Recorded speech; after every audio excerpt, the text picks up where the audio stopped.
Good afternoon, everyone. Welcome to Town Hall. Because we need to keep to a tight timetable, in particular, we want to be sure that we absolutely end this part of the presentation on time to enable the question and answer session to be fulsome. Appreciate it if we can get started right away. So I want to begin with a couple of updates before we start the sort of official presentation here. And the first one I want to point to is the update from athletics. If you received my notice, rather heartfelt and somewhat bittersweet notice, that Charlie Titus has decided to take retirement at the end of this academic year, then you will understand why I would like to introduce him to all of you this afternoon and give all of us a chance to thank this extraordinary colleague who has made an incredible difference to students, to faculty, to the institution itself. Charlie Titus has been with us for nearly 40 years. That is an incredible record, and in that time, he has built a real colossus of an athletics program. It's hard to imagine how we can actually thank you properly, Charlie. But I asked him if he would say a few words to just update us about athletics and then give everyone in this room a chance to genuinely thank you for everything you've done for us. Thank you, Charlie. Thank you.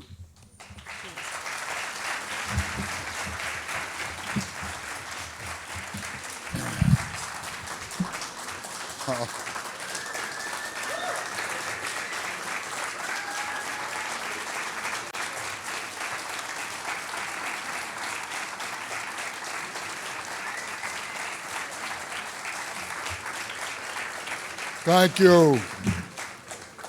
Thank you. I appreciate that. It's much too early for me to get emotional. I still got a way to go. How's everybody doing today? Good. Now, you know today is National Breast Cancer Day, National Breast Cancer Awareness Day. You know today is National Breast Cancer Awareness Day, right? And I appreciate all of you who have your pink on today. But I think that it's rare that I meet anybody who has not been touched in one way or another by the dreaded cancer disease.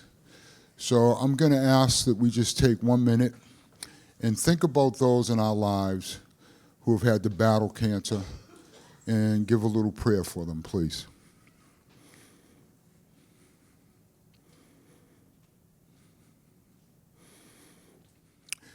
Thank you very much.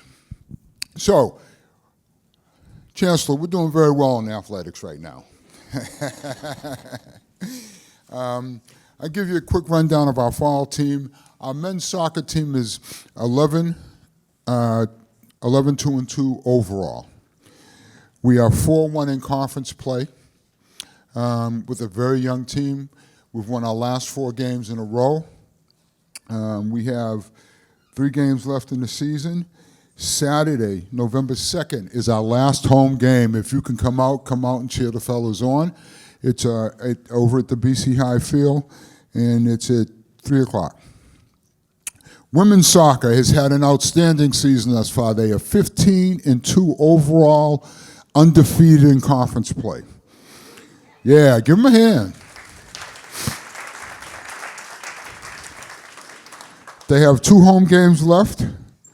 Saturday, October 26th at 1 p.m. versus Keene State, and Tuesday, November 29th, Bridgewater State at 7 p.m. Again, if you're available and you can come out and cheer them on, please do that. Women's tennis had an outstanding season, probably one of their best ever. They finished the season 14-2, 18-1 in conference play, and lost a tough finals match to Rhode Island College, who was #1 in our conference. So please give them a hand.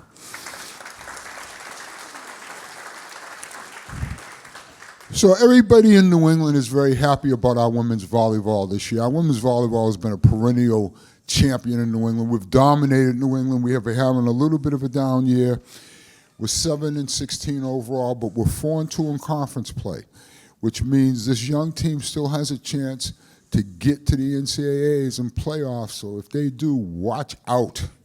Watch out. They have one home game left Saturday. No, I'm sorry, they have two. This Saturday, they'll play Keene State at 1 p.m. in the gym. And then on November 2nd, Brandeis in the gym. Men's and women's cross country has struggled a little bit this year. They have very young teams, new coach, small roster, but we expect that they'll pick it up in the very near future and do very well for us.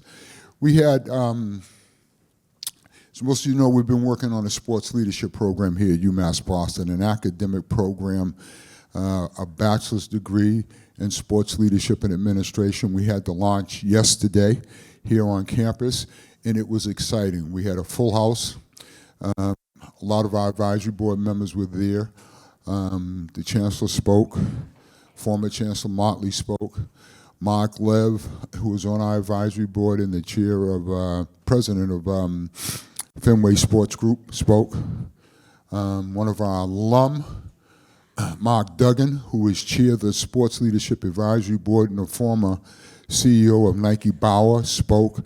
So it's an impressive array of people on the advisory board. There are a lot of resources there. I think what we're most excited about is the first J. Keefe Motley chair, Dr. Joe Cooper. If you haven't met him, you will, because he's going to be around campus. He's enthusiastic, he's passionate, he's exciting, he's young. I don't think he's over 35. He's already published probably more than anyone I've seen at that age. And he knows the field, he knows the business, he's renowned already, so we're really excited about Dr. Cooper and the leadership that he's going to bring to the program. That's my little quick update. I'm not going to take a long time, but that's what's going on in your sports world. Come out and support us.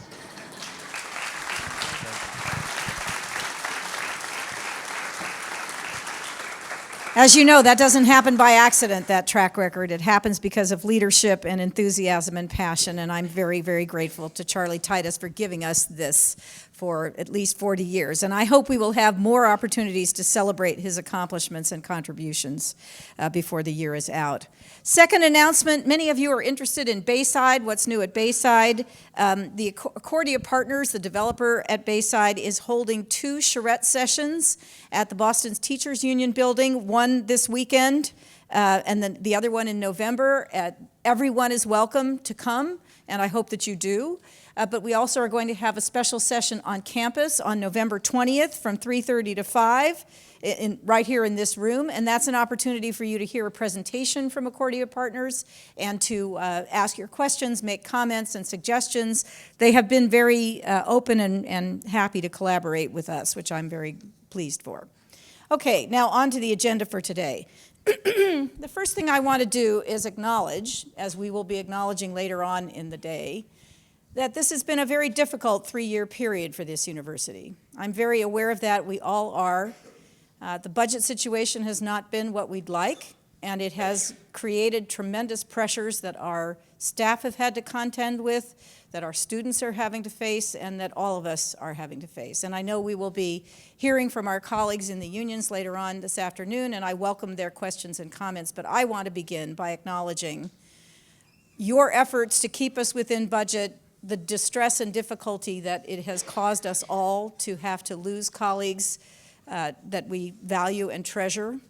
This is not an easy time, and the one message that I hope we all come away with as a result of today's presentation is that our best bet forward, besides garnering as many dollars as we can from the state legislature to help us with our expenses, is to find creative and educationally valuable ways to increase the revenue coming to the university.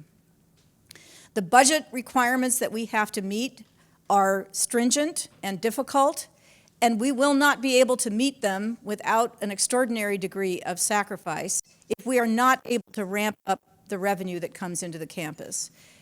Revenue, I mean increasing our retention rate with our students, because every student who leaves us is a revenue opportunity that we lose, as well as an educational achievement that we lose. When we are unable to reach our revenue targets, we end up with an unenviable mix of alternatives. This past year, as you will hear from Kathleen Kierleys, the campus was incredibly disciplined about meeting its spending targets. Everyone pitched in to make that happen, and there is no complaint there. There is absolutely no problem with our ability to meet those expenditure restrictions. Our revenue targets fell short, and that was the source of an enormous amount of pressure. So what you will see in this coming year's budget are investments intended to reverse that picture. Investments intended to increase our revenue opportunities through new programs, domestically and overseas, because that is our very best bet for making sure that there is a sound financial future for the university. But between here and there, I do want to acknowledge, before anyone asks me if I'm paying attention, I do want to acknowledge how difficult I know this has been and how much we are all devoted to trying to find a way forward that is positive and constructive for this university. On that note, we learned just this morning, for example, that an alum whose name we will have to reveal later on when this is ready for announcement has committed $1 million to student scholarships over the next 10 years.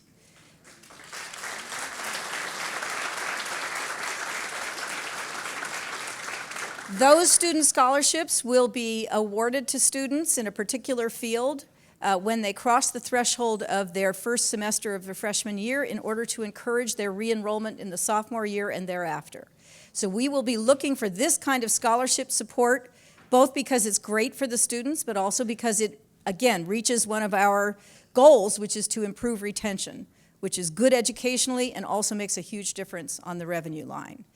I'm meeting with very generous donors later on this afternoon who have already signaled an interest in a particular program that I'm excited about, which will create more opportunities for on-campus professional apprenticeships for our students, working with our staff, learning the crafts that you already are expert in, as well as the faculty.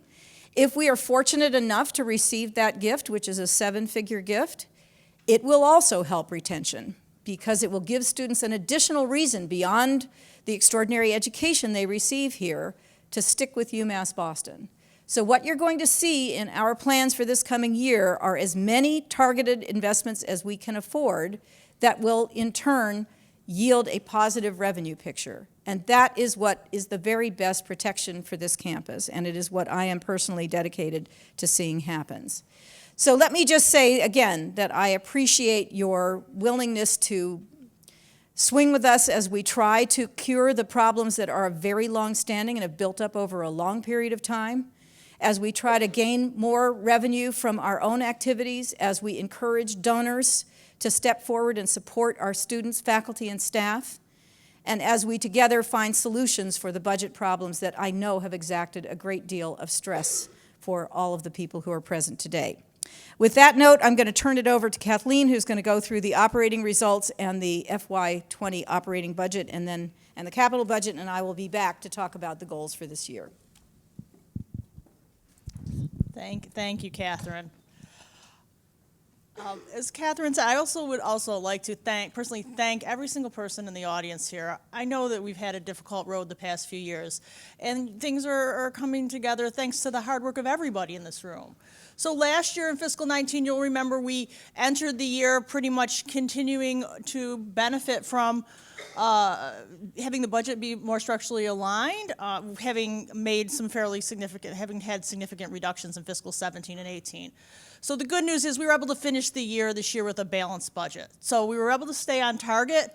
All of our department budgets were within budget. So thank you, every single department here who stuck with it and did everything in their area to have their budget come in on budget. Thank you. So everyone, give yourselves a round of applause, please. Yay. Likewise, depreciation and interest were within budget. So the plans we had made to address the university's costs of the capital program also came on in budget last year. As the Chancellor mentioned, and I'll talk a little bit more in an upcoming slide, our net tuition and fees, unfortunately, though, were down last year, and I'll talk a little bit more about that in detail in a second. The legislature came through for us last year. They came through and they did appropriate extra money from what we had originally planned to support collective bargaining increases that were negotiated for our state-funded employees, bringing extra resources to the university. And last but not least, the system office continued to review some of the university-wide accounts and balances on the financial statements.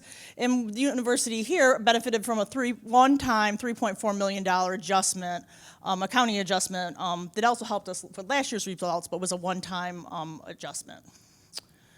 So for the actual results, we're in the process of audit right now. The audit will go to the Board of Trustees at the December meeting, but for our unaudited actual results, you'll see here for the revenues, we did finish down slightly from where we had originally budgeted. So the main reason here, with tuition and fees, we're down $10 million from where we budgeted. And the next slide, we'll talk some more about that in detail. State appropriation was up $4 million because of the collective bargaining increases. And then other kinds of revenue, these are sponsored research, this is the auxiliary, these are gifts and grant and things of that nature. That also was up compared to original budget. So those accounts wound up looking good. On the expense side, our salaries and fringe benefits pretty much finished exactly where we planned. We were able to keep that within budget. Our non-personnel operating expenses did finish lower, and that is because of this one-time accounting adjustment. So with the $3.4 million, we were able to finish lower in that account. Scholarships and fellowships, we were pretty much on target with that for costs associated with that area. And depreciation and interest, we were about $1 million under on each of those accounts, and that primarily is due to the timing of the capital program. We did have some parts of the UCRR project and some of the other projects that lagged into the current year that we'll pick up this year. But overall, we finished the year, we're balanced. So our overall results that you'll see when we go to the board is $3.8 million. Of that, the 3.4 was a one-time, and the remaining is a structural balance that carries into next year. All right, so let's talk about tuition and fee revenue for a minute. So when we look at what we originally budgeted, the $190 million, and then coming at $180 million, it changed. And why did that change? It turned out it was a pretty complicated reasons that we're still in the process of working with folks to help dissect and understand. But some of the major things that happened were our in-state and out-of-state enrollment mix changed a little bit from what we had originally been planning, so that was down. Our students, we started seeing more full-time students taking state-funded courses. Once you go over 12 credits, you don't pay any additional fees for that. And a corresponding decrease in CAPS courses, where historically we might have seen students in the CAPS courses where they would have had to pay an additional fee. It's good news for our students. They're moving closer towards successfully completing degrees, but it did have a severe revenue impact for us that we're now, for this year, planned and taken into account so that we wouldn't have a repeat of this in fiscal 20. We also were down in Navitas and professional development, so some of the things on the international scene that we've seen about in the news, we did see an impact here at the university. Some of our other fees were down in tuition discounting, was slightly above where we had originally planned. So I will talk about tuition discounting is something we're also keeping a close eye on. We have had the tuition discounting growing at a higher rate than our gross revenue over the past few years. So you'll see, over the past 3 years, we've had our tuition and fee revenue, the gross amount, the amount that students pay, increased about just under 2% a year, but our discounting has increased to an average of 6%. So we've made some more scholarship opportunities available. We've made opportunities available to live in the residence hall on an affordable basis, but we have had to build this into the budget. And so we are really working to make sure that we get revenue lined up so that we can, as Catherine said, not have to deal with a budget that's constantly dealing with cuts, but in fact, we're growing revenue. So you might ask, well, what about that one-time accounting adjustment? Where does that wind up? So the good news is the university, we learned about that from the system office fairly late in the year. It wasn't something that you could spend, but it does have a positive impact on the unrestricted net assets of the university. So we are slowly building back up the reserves you've seen this slide before in other town halls. The other thing that you'll see here is the reserves are up. We also are now realizing cash from depreciation that we use to reinvest back into the physical plant of the university. And often those projects are multi-year. So for example, you might be familiar with the iHub project that we're working on right now over in the Quinn building, where the university is relocating the data center out of the science center as we prepare for the SDQD project. Well, we funded that project last year, but we haven't spent all the cash. So while that cash is sitting in the bank waiting to be spent on the project, it shows up in the unrestricted net assets. So that's something we'll be looking at over time, and as we are having an active construction program that's funded here locally at the university, we'll see rise and flow over time. You know, even if you look back here between 15 and 16, when we paid for part of University Hall out of reserves, you would see it go down. So it depends, each year, year to year, it will fluctuate. So moving on to fiscal 20, we're moving on to we had the budget approved by the Board of Trustees back in August. The budget's up this year by $8 million. To $442 million. We did put for enrollment, we projected to be slightly down in the budget. We will be rolling out final enrollment numbers from institutional research soon, where we'll see that we've picked up a few students here in the fall. So we're going for a balanced budget this year. We do have a 2% operating margin requirement that the Board of Trustees has for all campuses by fiscal 2023. But we're planning to have the budget be balanced for this year and then move on towards that 2% over the next few years. So how does that break down? You'll see tuition and fees up very modestly. I mean, we've planned for a 0.5% increase in-state students and 5% decrease in out-of-state students, but pretty much pretty level, working with enrollment management and graduate studies. State appropriation, the state is funding the third year of collective bargaining as part of the state budget this year, so you'll see that as an increase for fiscal 20 in support to the university.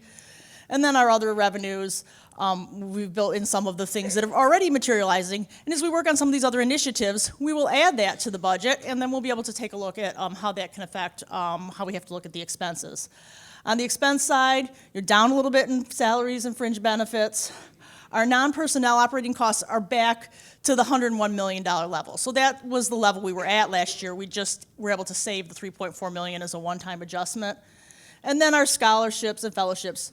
Depreciation, this is a similar situation to what we saw last year. This is the last year that we're experiencing the big increase in depreciation for the result of the capital program that was being built over the last several years here at the university. So this is the second half of the depreciation for the UCRR project, for the garage, for those projects. And then the interest expense is going up. The university pays about $35 million a year in debt service. Over the past few years, as we've been paying interest on that debt, if a project wasn't complete, it gets capitalized, and it gets added to the cost of the project. It doesn't show up here in the income statement. And so now that we're completing the projects, we're starting to see virtually all the interest is now being spent through the income statement. And this is the last year, this increases as well. So this will be pretty stable, and then as we move forward to improving our revenue situation, we'll be in good shape to invest in the university going forward. Some of the things that you'll see in terms of some of the assumptions that are in the budget this year, I just was talking about depreciation and interest, that's a big one, up $10 million. We've also increased investment in the Merit Scholarship Program. We started this program 2 years ago. It's a 4-year implementation if we keep going through each cohort on an annual basis. So that's up $2.5 million. While the state has funded the collective bargaining associated with state employees, it does not fund the cost of collective bargaining, cost of increases for our non-unit professionals and those who are not covered by state appropriation. So we do have an additional $700,000 there. The fringe rate is up this year. It's up to 39%. So that was a statewide rate. The comptroller of the Commonwealth sets that, and it applies to all of the university campuses. And we've also adjusted enrollment based on what we saw with the change in the course-taking behavior, and we also have no one-time accounting adjustment this year. Some of the solutions we've seen, we did as part of this year's board package, like the other campuses, have a 2.5% increase for in-state tuition, trying to keep that as low as possible for students, but we did have an increase this year, as well as a 3% increase for our out-of-state students and graduate students. This is the first year also that we're going to have ground lease payment from the residence hall. So this is a half-year payment for the current year. In future years, it'll be $1 million. But this is the financial benefit that flows to the university after all of the revenue and expenses for the residence hall that are being paid for by the operator are done. There's a $1 million ground lease payment that comes to the university. So we'll have $500,000 there this year. We do have a number of personnel activities that are underway this year to reduce costs. There's the VSIP that we're familiar about, and some departments eliminated vacancies as part of their budget and so on. And then we did do a 3% departmental reduction where all departments really worked together with the budget office and the provost office to plan budgets that were 3% less for this year. And then also, we are expecting an additional increase in RTF, working with the Office of Graduate Studies around some of the increase in some of the expected revenue around sponsored research, that there'll be additional amount of research trust fund money as well. So now that we have a balanced budget that's been adopted, what are we going to do to make sure that we actually stay on track? So there's a number of ways that we're going to be monitoring the budget over the year to really help ensure that we can end the year with the budget that was adopted. So first thing is we're going to be investing in and monitoring revenue. So a number of initiatives that you'll see in the goals being discussed later, looking at new student enrollment, retention, online growth, international students. Also would add advancement to this list. We'll have the work of the advancement in terms of both increases to the endowment as well as gifts that can be directly spent now. We also are going to have variance reporting, having a process where we can identify key material differences with actual spending from the budget early on. So if there's issues, we can work with departments and address them in a timely manner. So really looking at that, you'll see that from the Office of Budget Management. And they'll be reaching out to you, and we want to understand what's going on. There may be a very good reason for why there's a variance, but we just want to have that communication open so that we can address any issues that might come up. Definitely some certain points in the year where we're going to really be looking at key data and making sure we're on track with the budget. First one is tuition and fees. The fall, we're just finishing up, really looking at the census data and where we are with enrollment. This is a big one. You want to check and see, because how our enrollment looks for the fall will affect how it looks for MELT for the spring, as well as analyzing what happened in the summer and seeing how that will affect how we might incorporate that into plans for next summer. We're also looking at monthly expense projections, so looking at how do things look compared to last year? How do things look compared to what we know is going on during the present year, so that we can make sure we can identify any variances earlier. We're also working closely with the Provost's office, been really trying to continue to refine the carry forward process here, so that we'll be looking at all the accounts halfway through the year to see if we can put forth more funding than has already been put in the initial budgets, as well as there's a number of items in both the capital budget for purchases and for the startup funds that are already part of the budget that we've worked to make sure those are available for researchers right now, July 1, so that they don't have to wait or not have clarity around what the budget is. So this is a lot of work that's being going on with the Office of Budget Planning and with Tom Miller in the Provost's office, and so a lot of good things and data to really just help us watch and maintain progress, see how things are going as the year progresses. Also want to just take just a minute to talk about centers and institutes for a minute. We did have the task force last year. They did submit a final report to the provost in April. As a result of that report, many of the recommendations we were able to incorporate as part of the fiscal 20 planning into the glide path assessments for the centers and institutes, and that were included in the report to the Commonwealth that was filed on October 7th. So there was a new budget methodology that was applied to the centers and institutes that was consistent with the rest of the university. So the planning that departments did around the budget also applied to centers and institutes. We also worked to put a baseline investment into all the centers so that everyone's sort of starting from the same level playing field. I mean, we had budgets that weren't always aligned, so there's a baseline institutional investment is recommended, as well as return on investment credit to really help centers and institutes begin to continue the work that they're doing and to move forward on their glide paths. And then we're also working around costs associated with the teaching loads and shared services, that those have been and continue to be shifted from the centers and institutes to be assumed elsewhere to reduce costs here. So there were budgets that were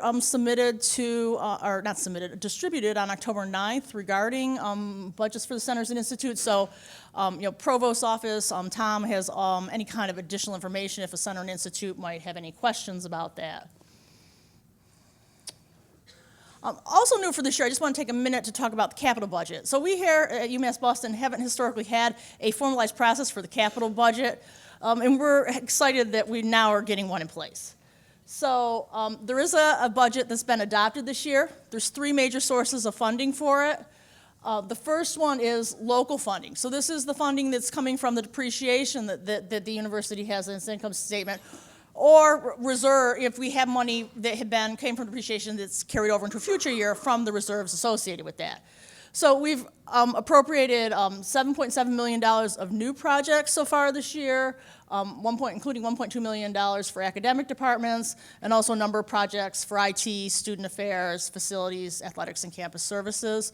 So this part of the planning on an annual basis, departments are asked, what kind of capital needs do you have, and we're working to have a budget associated with that. The other 2 sources of funding for the capital budget are UMBA, the UMass Building Authority. So this is those larger projects that are above $10 million that are usually funded with bond proceeds. So the 2 big projects here with UMBA this year are the SDQD project and the REAB, the renovation of existing academic buildings. So both are underway. The renovation of existing academic buildings is on course to have folks to have some of the improvements made in this building, McCormick, Healy, and Quinn, done so that folks can move out of the Science Center. And then the SDQD project, we just were meeting with the senior team today about some plans around the catwalk as we see that work being underway in the spring semester. We'll have information out to the campus on that. And then moving on to the demolitions plaza and the Science Center beginning next summer. And then DCAM is the 3rd source of funding. This is when the state is funding capital projects out of the state budget. The SDQD project is a joint funded project between the state and the bond proceeds from the university. The state provided $78 million, of which they're providing that to the building authority to run the project for us. And then DCAM also has a critical repair program where they're really investing in deferred maintenance projects around the campus, so we'll be working on some of those as well with them, and they provide funding for that.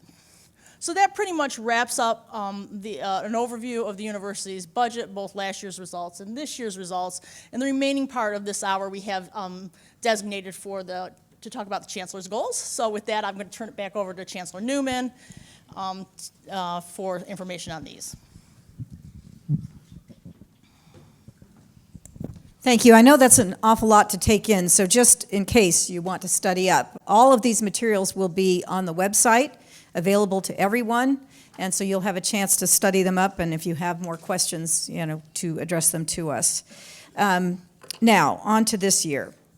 So there are 13 goals that we are going to attempt to reach, and I'm going to talk about each one of them, not on this slide, but just, again, this material will all be available to you. I do want you to notice that there are goals in red. Those are set by the President's office. They're not discretionary. They are set as targets that we must meet. And the others are targets and goals set by my office, some, in many instances, in service of trying to complete those President's office goals. So let's start. I'm going to bring Kathleen back up to talk about the first of these, the operating margin. Sorry.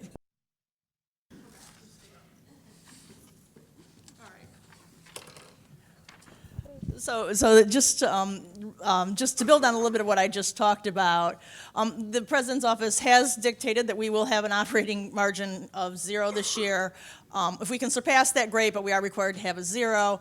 So we're going to eliminate the structural deficit as part of that, continue the work that we were able to accomplish last year. Growing revenue, strategic revenue investments. There's going to be a lot of talk about all these in the goals, so I'm not going to talk about them anymore at this point. And then also reducing expenditures, which we are in the process of doing. The voluntary separation program and the 3% cuts I spoke about.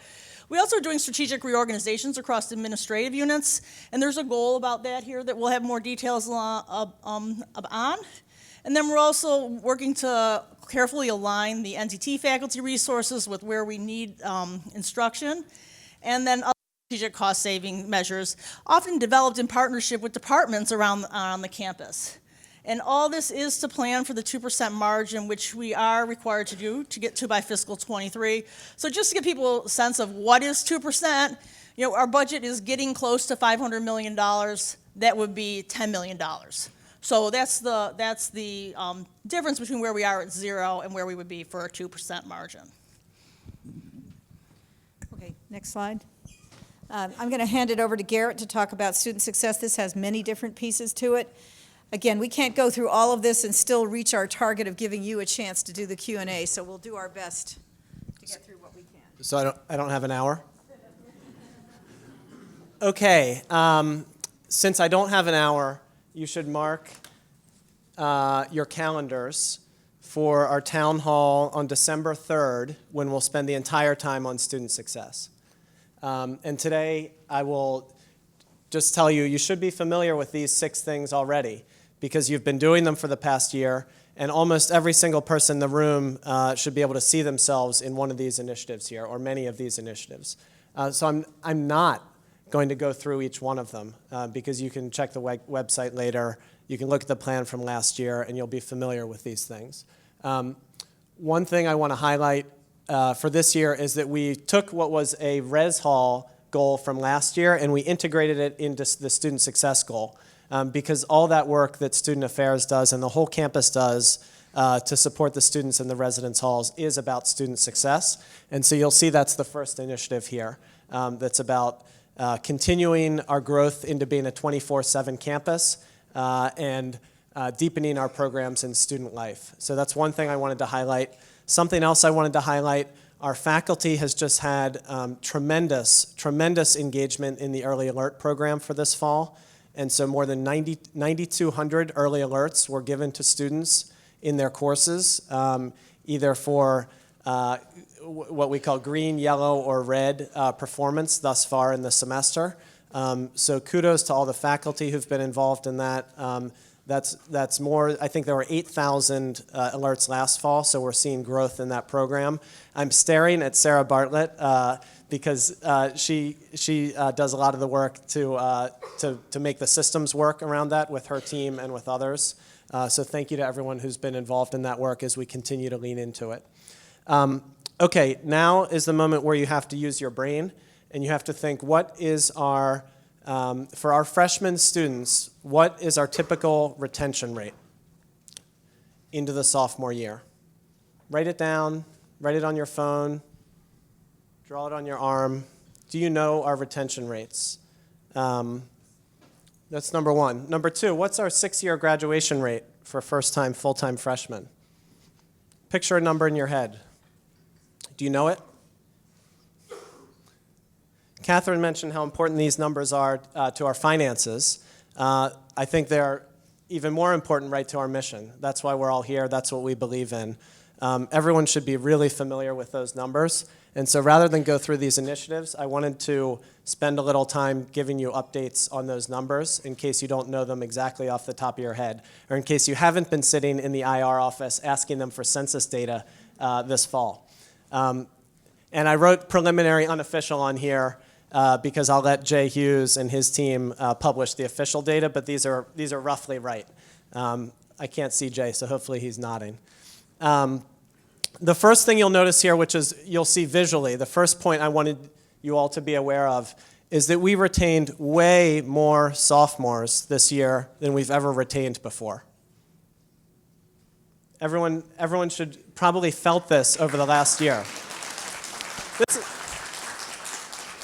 This is the positive story that you've all felt in your day-to-day. We had to offer more sections. We had to offer more advising. We had to offer more counseling. It was a massive freshman class. And we returned more than 300 more students as sophomores from that freshman class than we've ever returned before. So that's the positive news, and that's what you've all been feeling for the year. What I kind of buried down here at the bottom in the data row is the number I got you thinking about, which is our big opportunity, right? And you can see that our retention rate didn't go up the way we hoped it would for that freshman class. That freshman class was way bigger than the prior year. So even though we ended up with more sophomores, our retention rate didn't go up. So that's the work we have ahead of us for the coming year, is to redouble our efforts to try and figure out how can we get that rate moving back up in the other direction. Okay, another thing you have to think about is if we could get that rate up to 80%, How much money is that? Right, so to the Chancellor's point about revenue initiatives and how can we invest in revenue initiatives, I think this is a place where our mission and our budget are perfectly aligned. And so if we could invest in a way to get to 80%, how much tuition and fee revenue would that be? It's worth thinking about. Feel free to email me your answer. Feel free to grab me in the hallway, and I'd be happy to run the numbers with you. I'm not going to do it right now. It's worth thinking about. Okay, so this is one piece of data I just wanted to put on your radar. We have to disaggregate always, always, always. Given who we are, given our mission, given the students that we serve, we have to disaggregate. So I'm just showing you some disaggregated data based on the federal race ethnicity categories here. There are lots of other ways to do it. In my office, we've cut this data 75 different ways already. This is one of them. And I'm showing you 3 years of data here. So for each race ethnicity group, you see 3 years of data. The dark blue is this past year. This is simply the fact of what our retention rate was for first-time, full-time freshmen into the sophomore year. One thing that's amazing about our institution is you don't have big achievement gaps by income, by first-gen status, by race ethnicity. And so I think we have to watch this very closely to see if any gaps are emerging and just pay really, really close attention to it. I'm going fast. Here it is cut by college in the same way. You see some variation. You see variation from year to year.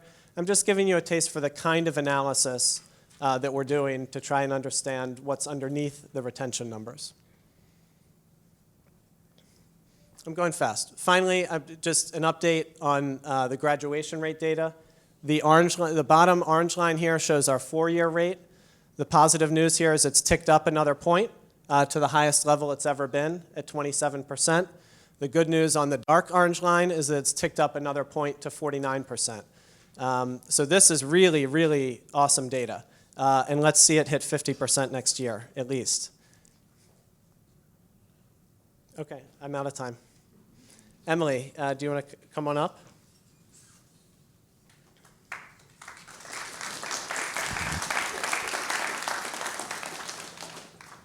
I went too long. Do you want this? You do it for me, okay. So following on what Garrett has been saying about student success is the business we're in. Certainly in academic affairs, that's what we think about all the time when we're not having to think about budgets. The deans have done a spectacular job of working towards advising, improving advising, working with their freshman success communities. We have lots of data that indicates that both improvements to advising and improvements to increases in freshman engagement through freshman success communities are going to pay off major dividends for us in the short and long runs. And so I encourage everybody to keep going the directions we've been going. I think, some of us thought we might get giant benefits in numbers this year, but any benefits in numbers, any moving of the needle in a single year is really an impressive achievement, and I want to thank all the people of academic affairs for what they've done in that respect. I wanted to talk just a little bit about faculty and staff, but especially faculty excellence and diversity. We live off our faculty. Our students live off of our faculty. They are the heart of the academic experience for students. And I think we, within the restrictions we have on funds, we have committed ourselves to doing our very best of replenishing the faculty, especially the TT faculty, as TT faculty retire or leave the institution for other reasons. Last year, we started the recruiting season in September with 15 approved searches, and as time passed, for various reasons, we ended up with 24 approved searches. We were able to hire 22 people who came in this year and were perhaps the most exciting, diverse faculty group that we've ever been able to bring onto campus. Garrett, you want to hit the slide? There they are. These are the people that came in.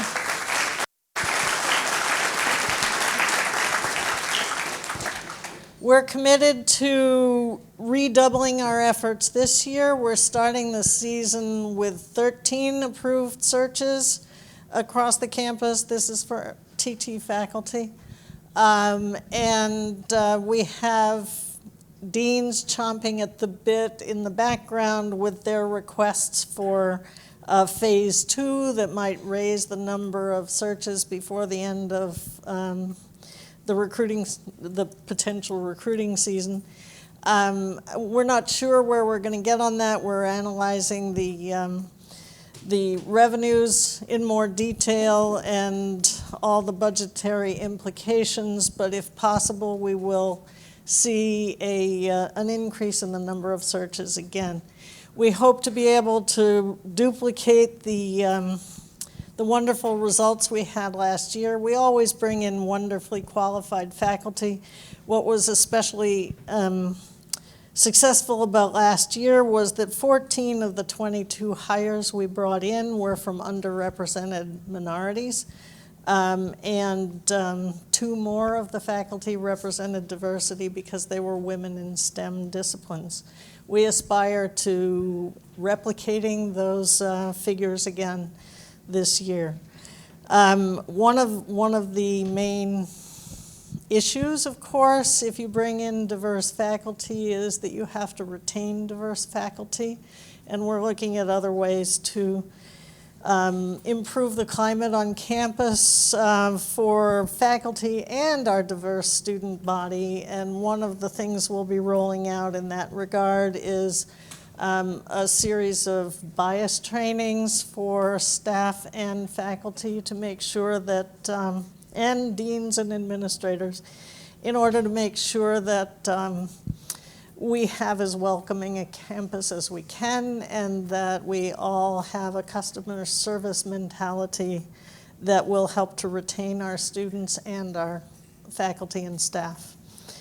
I think that's all I need to say for the moment, so I think now it's back to Catherine.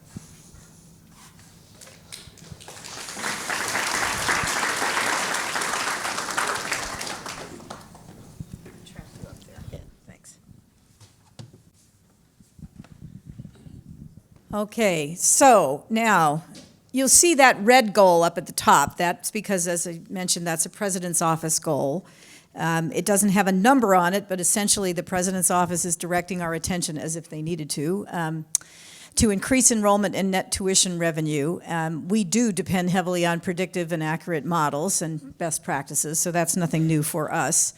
But we are going to be putting additional effort into bringing in new students and to holding on to the students that we have. Again, because that's our mission, because that's what's educationally appropriate and important, but also because it has an effect on the resources we have available to do everything else we need to do, including taking care of our very hardworking staff. So we are working on trying to improve marketing. We don't do as good a job at marketing as we think we ought to be able to. We have launched a search for a chief marketing officer. We are going to be consolidating marketing spending in a way that we hope will create a more effective, powerful message that is more consistent across the campus and reaches the outlets we need to reach in order to attract students that we think will be interested in coming to this campus. We have had some experts come in and analyze our financial aid programs to try and see if we can do more effective use of financial aid. We often spend money without knowing exactly how it's going to make a difference. There is actually a lot of intelligence out there about comparative practices between campuses, so we're going to be looking at that. We do want to reach out to our veteran students. We have a successful program for veterans, about 600 veterans on our campus.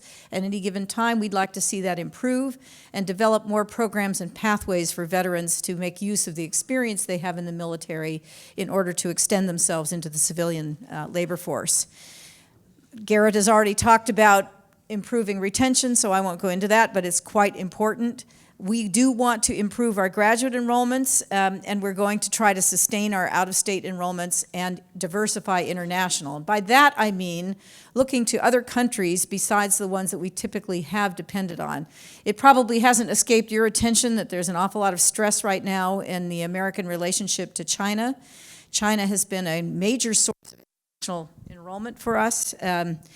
And we need to both do as much as we can to enhance and protect it while looking to new markets. So I will be leaving not long from now for the Far East, where we will look at other markets besides the Chinese market. I will be making a trip to Mexico and elsewhere in Latin America. Again, we want to see if we can diversify the international flow so that we are not strictly dependent on any one particular country as a source of international enrollment. That's not a good idea.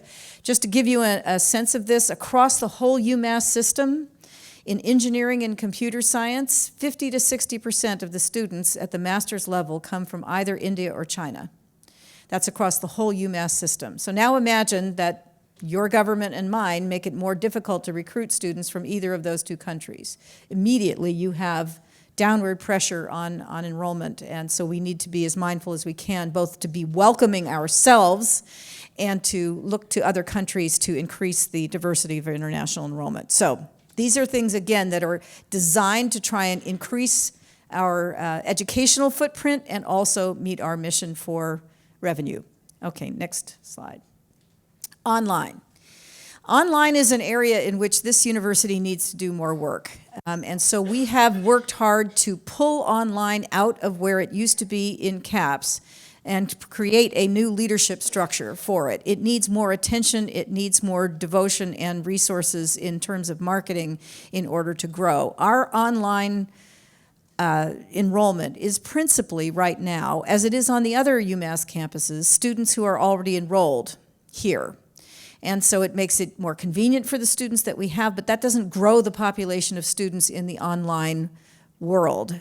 We are going to be working very hard to expand beyond our own campus to increase the online intake. It's really critical, again, for revenue. So Maya Mangawang, who many of you know because she was in the graduate division, has a lot of experience in this area, and we have asked her to spearhead this effort, and we are looking forward to growth of approximately 5% this year in online, just by concentrating on developing new programs and appropriately marketing them. So that's important for revenue. Enhancing the academic organization and master plan, we want, with the leadership of our deans and our faculty, we want to be able to accelerate the planning process for new programs, not get it hung up. Sometimes it can take as long as 2 years for a new program to be born, and that's not necessarily our fault. It has to go all the way up through the Board of Higher Education. It's quite a labyrinthian process. It's almost the opposite of the kind of nimbleness that you need to see in program growth if you're going to make use of those opportunities. So we're going to, we have developed, our colleagues have developed some methods for streamlining that process.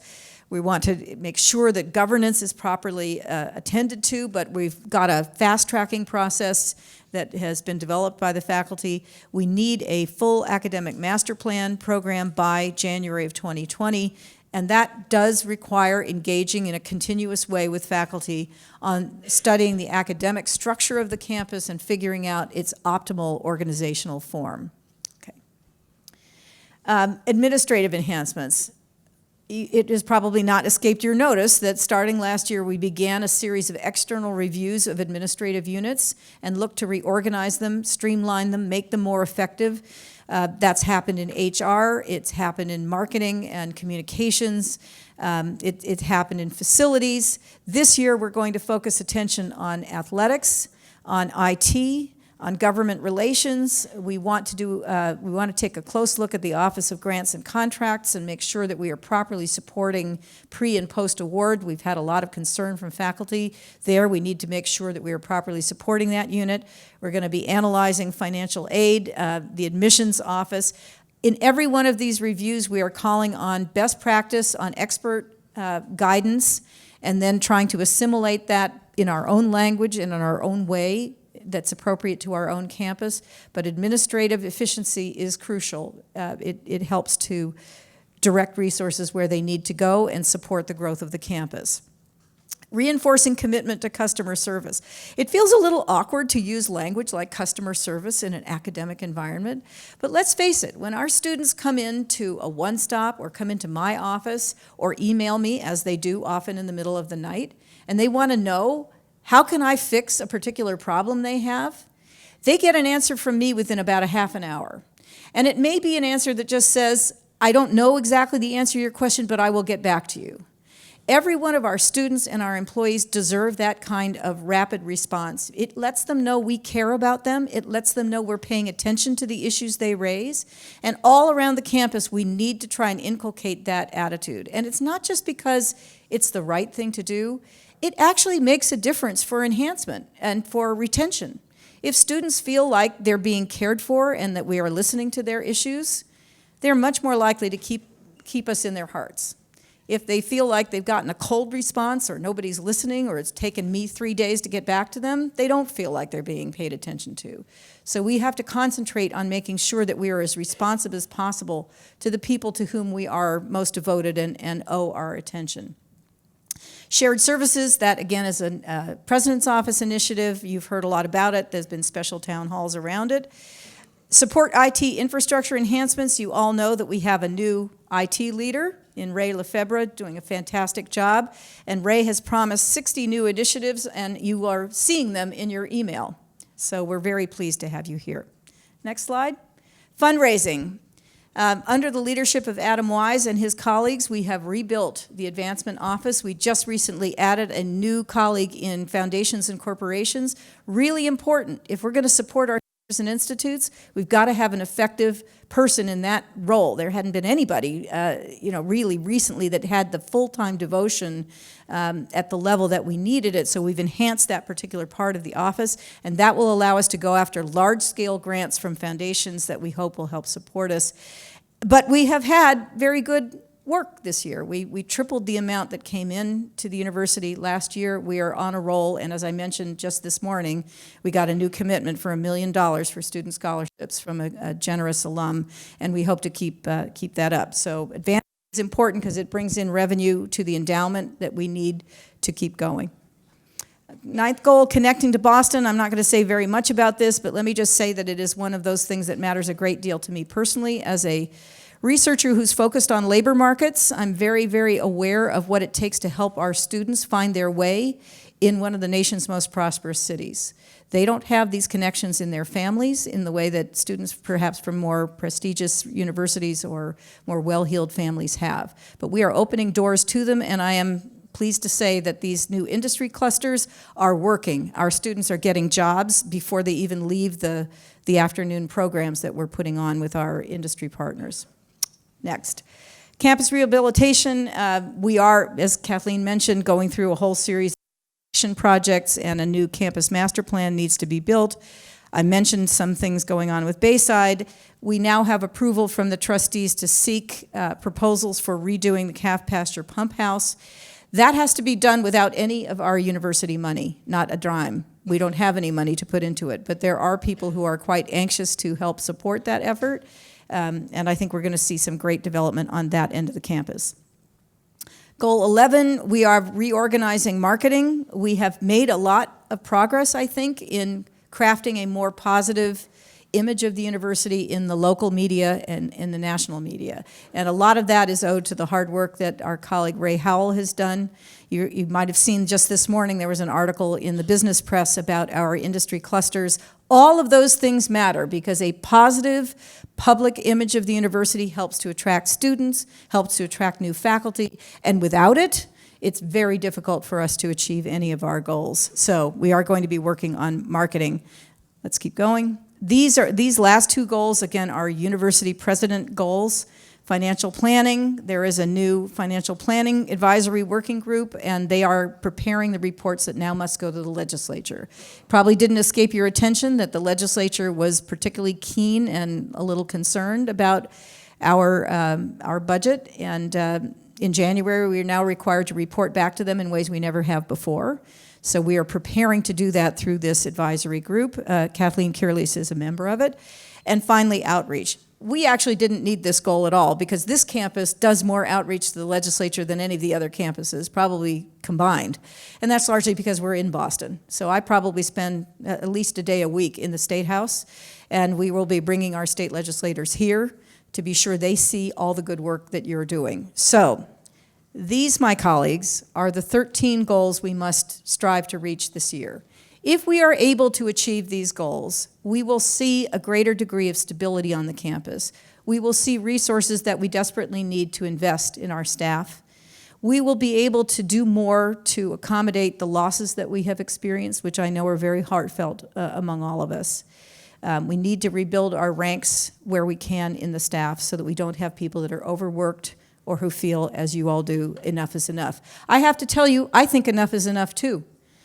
I would like to see us be able to build and invest and grow instead of having to hack away at our budget and disappoint our people. That's what's going to happen if we don't attend to the revenue picture, but we are, and we are investing in it so that we will be able to see a much brighter day ahead.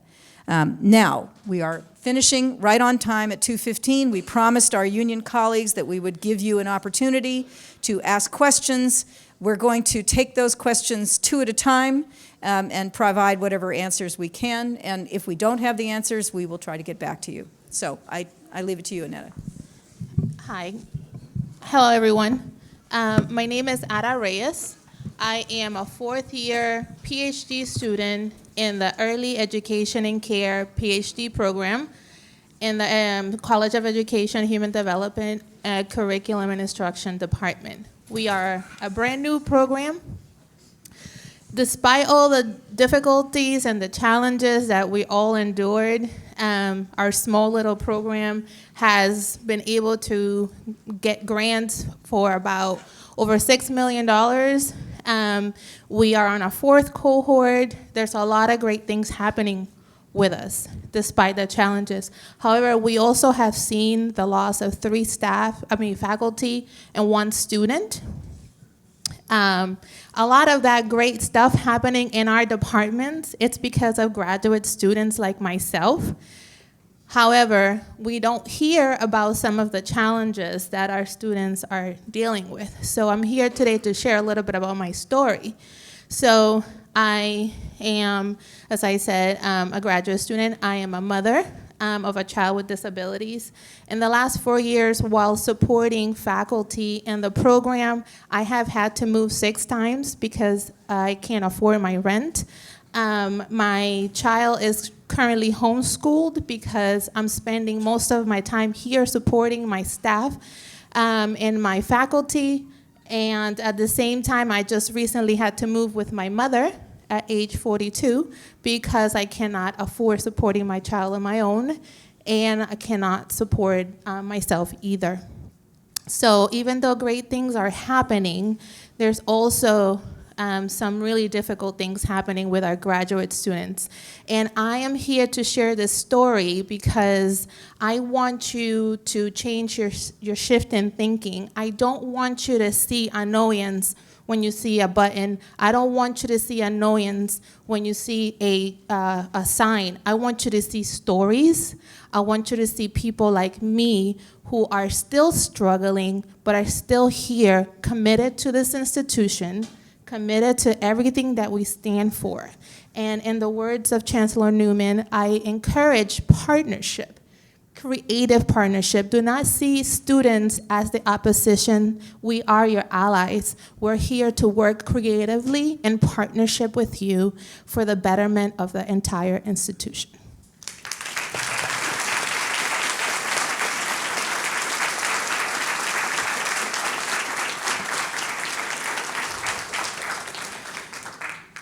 Hi, everybody.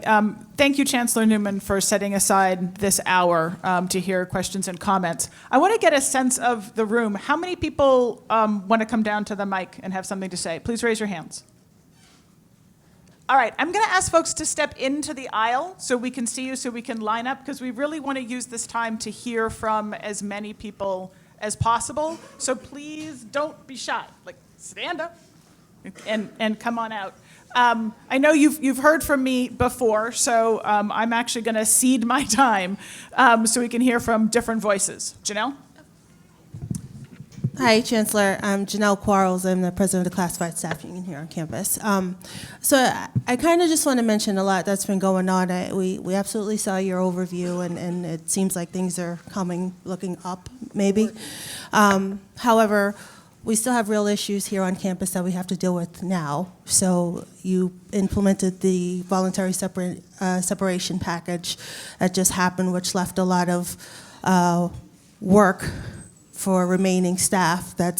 We're not sure how it's getting done. They're posing workload issues for a lot of the staff, which we're already feeling like we've been understaffed for many years, and nothing's been sort of backfilled as when people either resign or retire.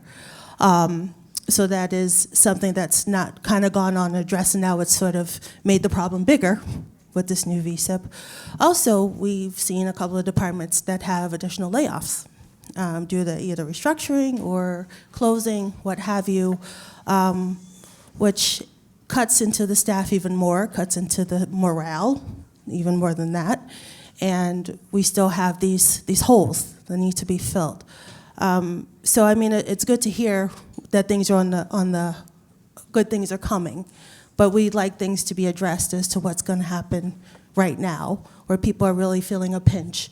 People are really feeling lack of respect because they're seeing they're having work put on them that they're already doing the work of 2 employees, and now they're being asked to do more work from a layoff, which I don't know how there's still work if there's a layoff, but this is what we're seeing, and it's really cutting into the morale. People are not feeling respected, especially among our classified staff employees.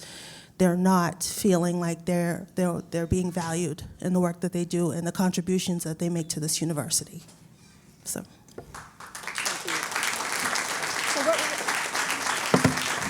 What we're going to do is take 2 questions at a time and then very brief response. And I'm going to ask Marie to just step up for a second, because I know there are a lot of questions about how we analyze and figure out what to do in the wake of a VSIP. We all know that that's not, as I said before, it's not a strategic process.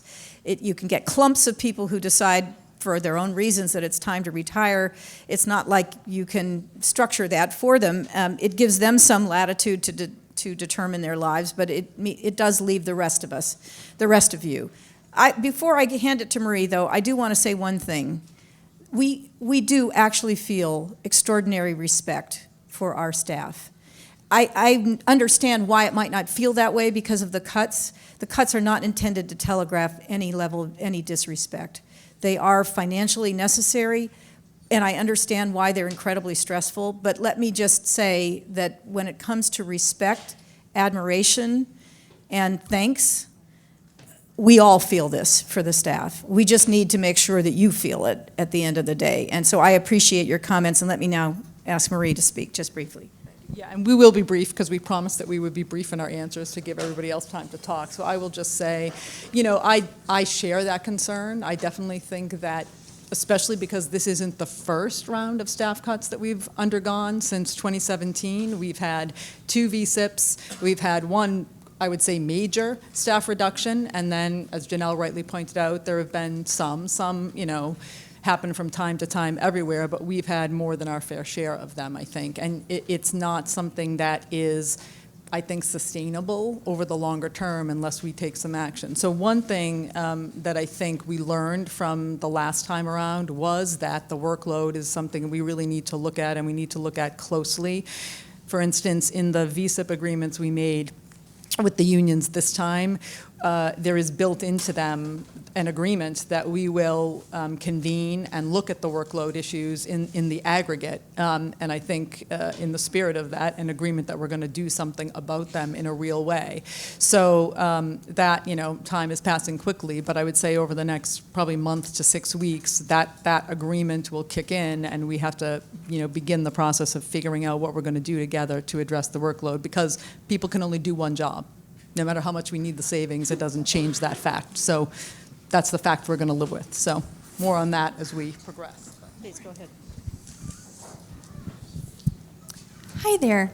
My name is Caitlin Geegan, and I'm a third-year MFA student here at the university. I really appreciate the opportunity to speak with you and, again, to share my story.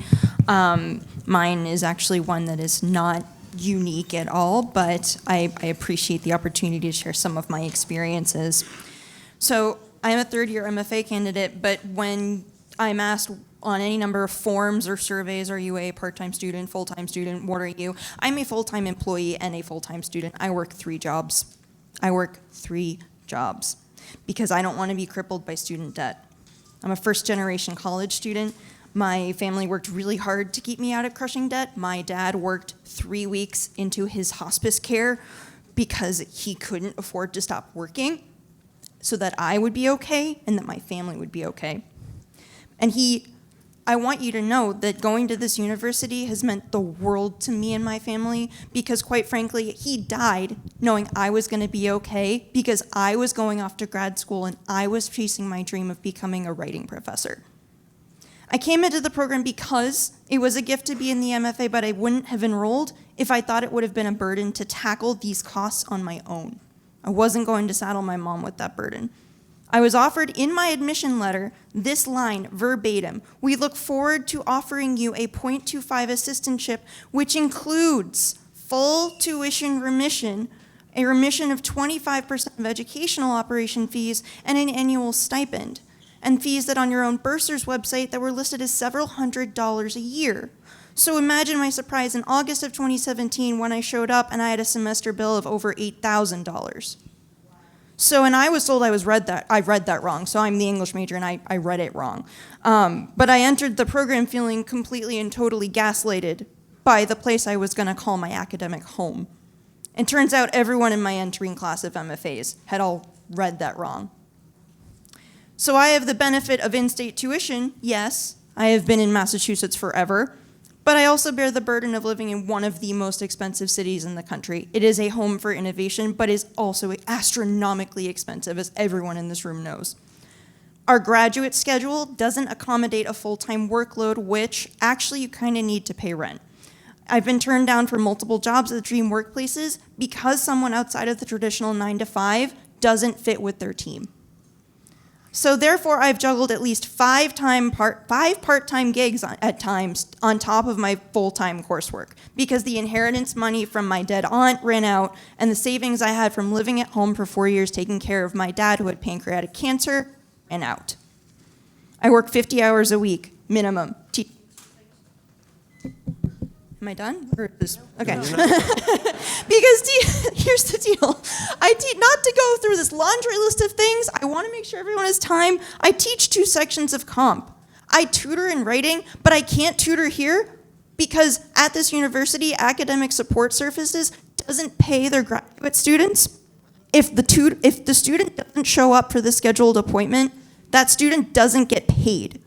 I didn't get paid. I would be in the center for 7 hours, and it would only be get paid for 2 hours of work. I couldn't afford to keep tutoring the students I loved. People ask me why I can't hang out, why I can't come to campus events, why I can't engage in the community. It's because I'm behind on pages for my thesis, which is the cornerstone of my program. I'm always stressing about the electric bill. I'm always stressing about the rent. And now the bill I'm going to get from Mass General Hospital because I had to have melanoma removed from my back, and I'm standing here with dozens of stitches. I couldn't not go to work. That's the other thing. Part-time gigs, they're great, but I don't get paid when I didn't go to campus on Thursday because I was still a little zoned out. And really, I just want to stress that I'm in a much better shape than a lot of my peers.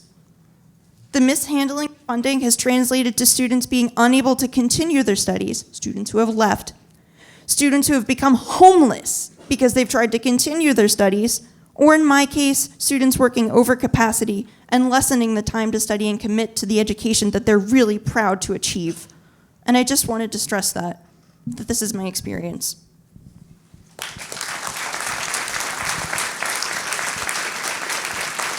I know that we said we would take 2 questions and then answer, but I didn't get a chance to answer the previous graduate students, and I apologize for missing people's names. I'm terrible with names. But to the 2 graduate students who've just spoken, let me just say that I have no idea why your award letter was as confusing as it was.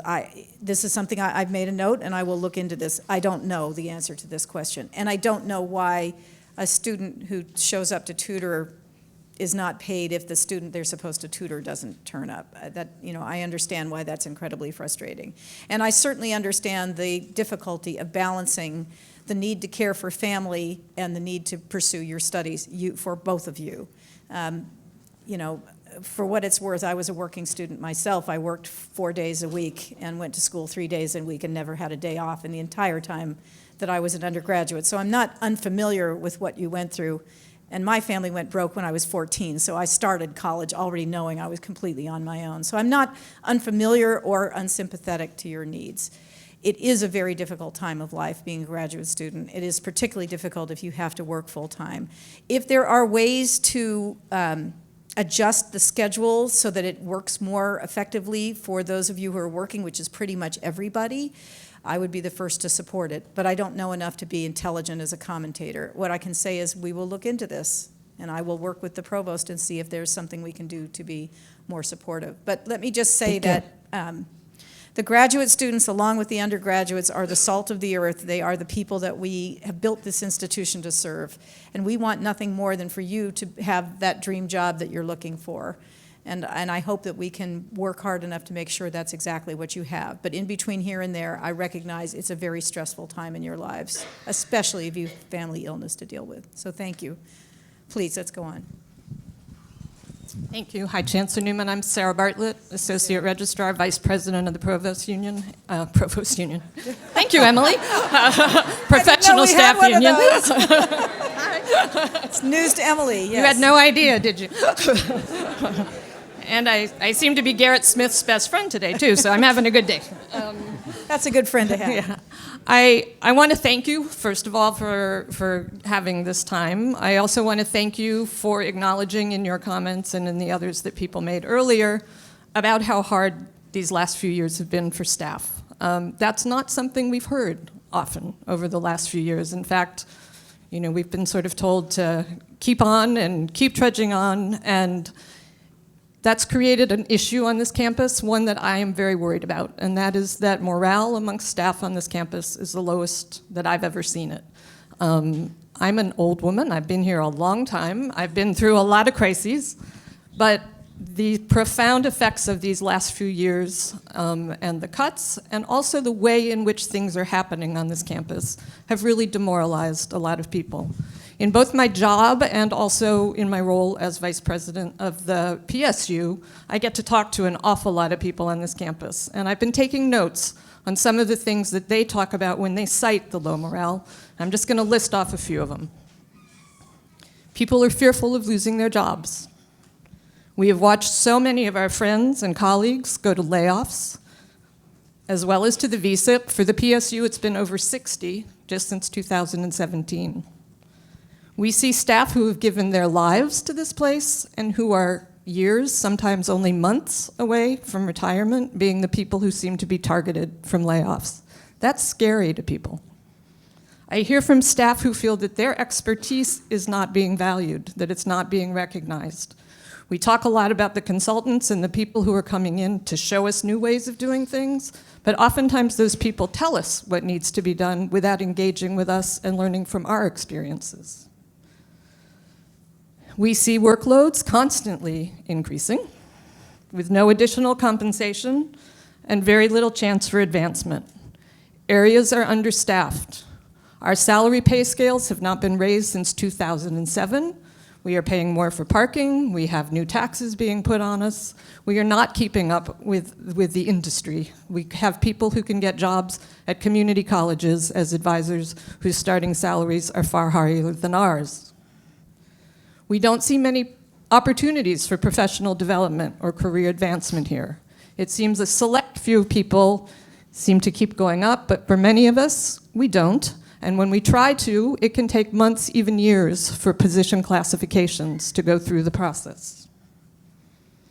We see our friends and our colleagues leaving because they just can't, whoops, now I'm cut off. Juxtapose that when I talk to these people, the other thing that I hear is how much they love this place, how committed they are to it, how committed they are to its mission, and most importantly, how committed they are to our students. We've seen up on the PowerPoint the different things that we will be measuring ourselves by over the coming years. We have to also measure our value by the way we treat the people who work here, and not just by revenues and numbers.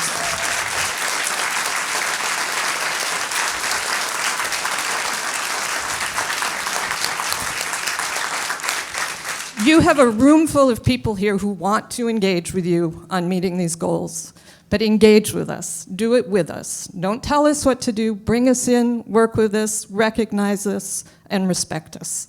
We want to help, and we will. Thanks for listening, and I don't need a response.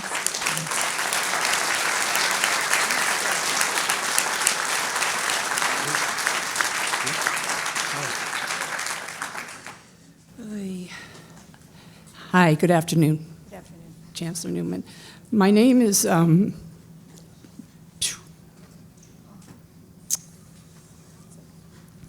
Would you like to take a minute, maybe? I wasn't expecting this at all. It's okay, we understand. So I just think that what Sarah just said was so powerful, and it just, it hit me in the heart. But my name is Judith Erdman.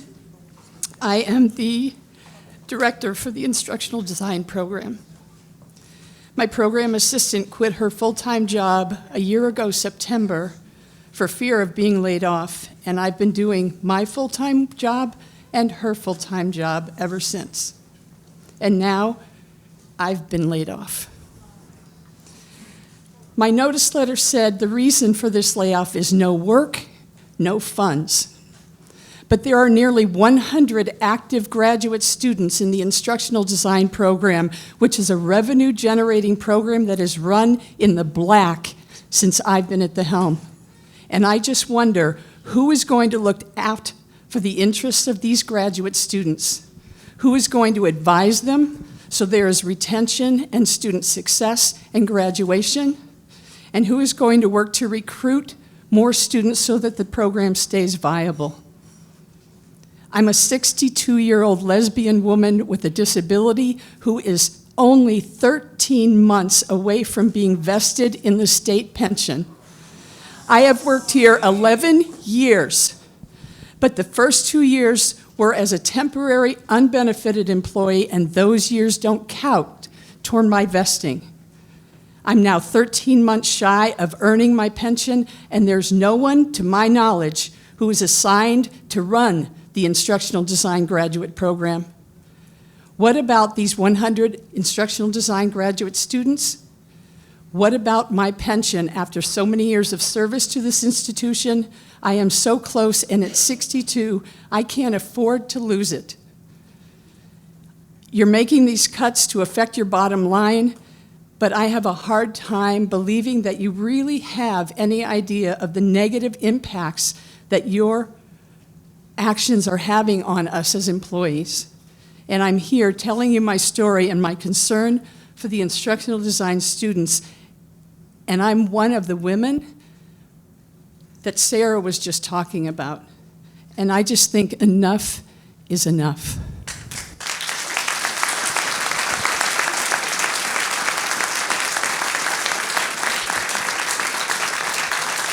So let me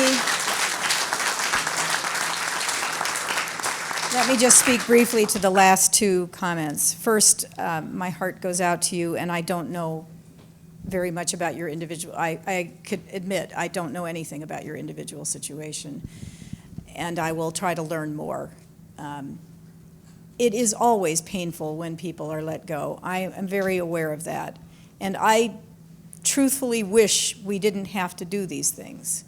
I wish this campus had been on a better financial pathway for the last 30 years.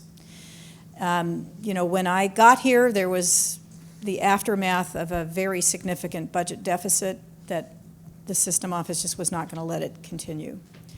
And a lot of hard things happened. A lot of hard decisions were made, and I know they had a powerful effect on many people in this room, including many very, very deserving people. There's no question about that.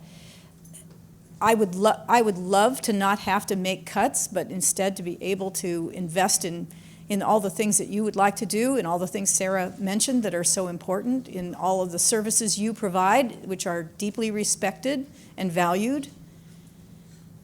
When we are told that we must have a balanced budget and the revenue isn't there to do it, we end up having to take very hard decisions. And that's no comfort to you. I totally understand that that is no comfort to you individually or to any of the other individuals who've been affected. The best I can do is to work as hard as I can to bring in those new revenues, and that's not because we're just running a business here. I completely understand that what we are trying to do here is to develop an educational institution that's taking good care of its students, its staff, and its faculty. And that's a different kind of institution than running, I don't know, Colgate-Palmolive or something. But at the end of the day, it is my responsibility to make sure that we have a workable budget. I'm not given much discretion over that. That is something I absolutely must do. I regret that it causes such pain for such deserving and wonderful people who have been devoted to this place. And we will do everything we can to try and turn this situation around and to address the morale that I know falls when this happens. The very best way we can do that, I've already said, but I probably can't repeat it enough, is to make sure that we don't have these shortfalls, to make sure we are bringing in a robust stream of students who will benefit educationally from being here and will stay here and graduate from this university, and to make sure that we are taking care of our faculty and our staff and nurturing your careers. If there's more that we can do, we need to work with you to be sure that we do everything we maximally can. I understand it's asking a lot of you to believe that I care about this or that I'm working hard enough to try to outrun these challenges. You don't see me very often, and that's okay. I don't expect you to love me for it. But I do want you to know on these occasions when we do have some time together that I spend every day thinking about this, every day working hard to bring that revenue in, because that is what takes care of you. That is what enables us to keep our employees. If I ignored that, if I didn't pay attention to that, this would be a much more difficult situation. So all I can tell you is I am totally and completely devoted to doing the best I can, as is true of the rest of the senior staff, as is true of everyone else that we all work with, all the way down to the freshman students, to being sure that we can do the very best we can by you, and for the institution, because you are its lifeblood. I totally recognize that, and I am really very sorry for the pain that it's caused you. Hello, Chancellor. Hi. My name is Michael Roy. I'm a PhD student in the biology department. I've been a PhD student here for the past 4 years, and my research is heavily focused in salt marsh ecology. The UMass Boston Nantucket Field Station has been an incredible resource for my work. Without it, I wouldn't have been able to do the work that I've done. I wouldn't have been able to graduate on time, which now I'm projected to do so. It's an incredible resource for a variety of people. Everybody in my department understands how important it is, and it's such an incredible resource on a variety of levels. So my question is essentially, given all of the things that we've heard in terms of finances and the fiscal year budgets moving forward, how does the Nantucket Field Station fit into this? And how can we continue to grow this field station to bring revenue directly to the university? Thank you. I will come to that after the next question. Hi, my name is Danny. I'm a third year in the MFA program in the English department as well. And I guess I kind of wanted to ask a question with regard to your statement earlier about like trying to grow graduate enrollments and everything else. I have the pleasure of being in the same cohort as Caitlin, who spoke earlier. And she covered a lot of that, but I will say, like, kind of given some of the, with the voluntary separation program and other constraints on the department, it has kind of become the case that, like, one of the long-standing faculty members in our department has taken retirement. One of our long-standing administrators who kind of, like, ruled the roost in many ways and kind of determined the rules of the game of the department in many ways also left recently, leaving a big gap, leaving a lot of questions unanswered, and that's been challenging. But specifically with regard to like the thesis advising, I'm fortunate it doesn't affect me, but a lot of my friends now have to bump their thesis up to kind of accommodate this professor leaving. So all of a sudden, instead of getting a full year of thesis instruction and advising, they're kind of getting like maybe a semester and a half. And a lot of them are wondering, like, why are they going to pay for the credits in the spring if they're not actually going to be receiving any advising in the spring, given that another one of the faculty is going to be on sabbatical, which has been planned for a long time and well-deserved. And so, like, kind of given this and the other kind of complications, it's hard for us, like when we get new students coming to campus, to like really want to encourage them to come, because while we know it's a great place and really awesome, it's also really hard to be a graduate student here, and especially in a field that does not offer many obvious professional opportunities going forward, given the state of academia the way it is. It's really hard to like be genuine when we want to say, like, yes, we want you to come here. And so I'm wondering how kind of going forward we can solidify the faculty and the administrative staff and graduate student support, both in terms of like funding and jobs, but also just like making sure we have the time to do the work that we're here to do, such that we can actually say, like, hey, yes, we want you to come. This is a good place to be. Thank you, fair enough. So let me answer those two questions.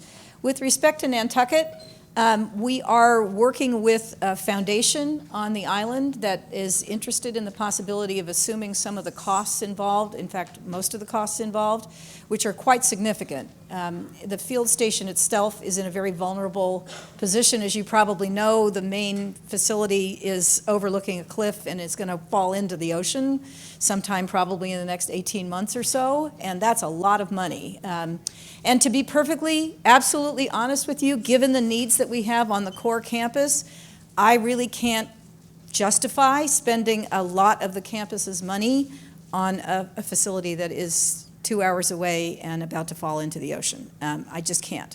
So what I'm looking for instead is a foundation that will accept all of these costs, and I think I've found one, and to retain the right to use the facility while they invest in it, which I think is going to happen. And so we are looking forward, I'm in the middle of those negotiations now, to being able not only to retain our program, but actually increase its footprint, but without cost to the campus. That's the main play there. I understand it's very valuable to people in your department and students in your field, and we certainly value the opportunity to do research on all the areas that matter for coastal protection. In fact, in combination with what we hope will become the Stone Living Laboratory on the Rainsford Island here in the harbor, if we're able to do both of these things, we will have an extraordinary research facility and opportunity for students to learn what will be very valuable knowledge in a climate change environment. And 2 days ago, I met with the National Park Service. They're eager to hire our graduates for all of the work that they do in connection with the harbor islands, for example. So that's the plan, I hope, for Nantucket. Stay tuned. With respect to the thesis advising, I mean, again, I don't know the situation in your department, but I am a little bit puzzled because people do retire. Planning around that is something that is generally done in departments. If it isn't being done in yours, we need to look into that. As someone who's advised many dissertation students over the years, I mean like dozens and dozens and dozens of them, I'm still advising them now, and they haven't been in a classroom with me in 15 years. So we don't abandon people just because we go into retirement, or at least I never have heard of people doing that. But if this is active advising that needs to be done by somebody who's currently on the faculty, there should be a transition plan there. And I'm sure, I mean, we need to look into it if that has not been the case. I completely understand your concerns about the job market. I have a son who's a historian. It's not very easy in that world either. My hope for you is that you're doing what you love to do. And my hope for your program is that when prospective students come, yes, there are hardships, and we may as well be honest about them because they don't go away. But I also think there is that eternal devotion to the ideas, to the quality of the writing, to the intellectual experience, and that's what I hope you will convey to future students as best you feel you can, ethically. Next question. Hi. I have that problem too. Yeah, I'm sure. Yeah.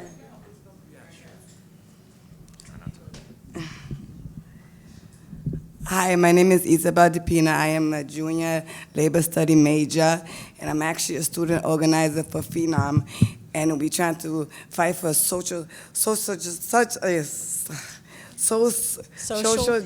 Sorry. You got it.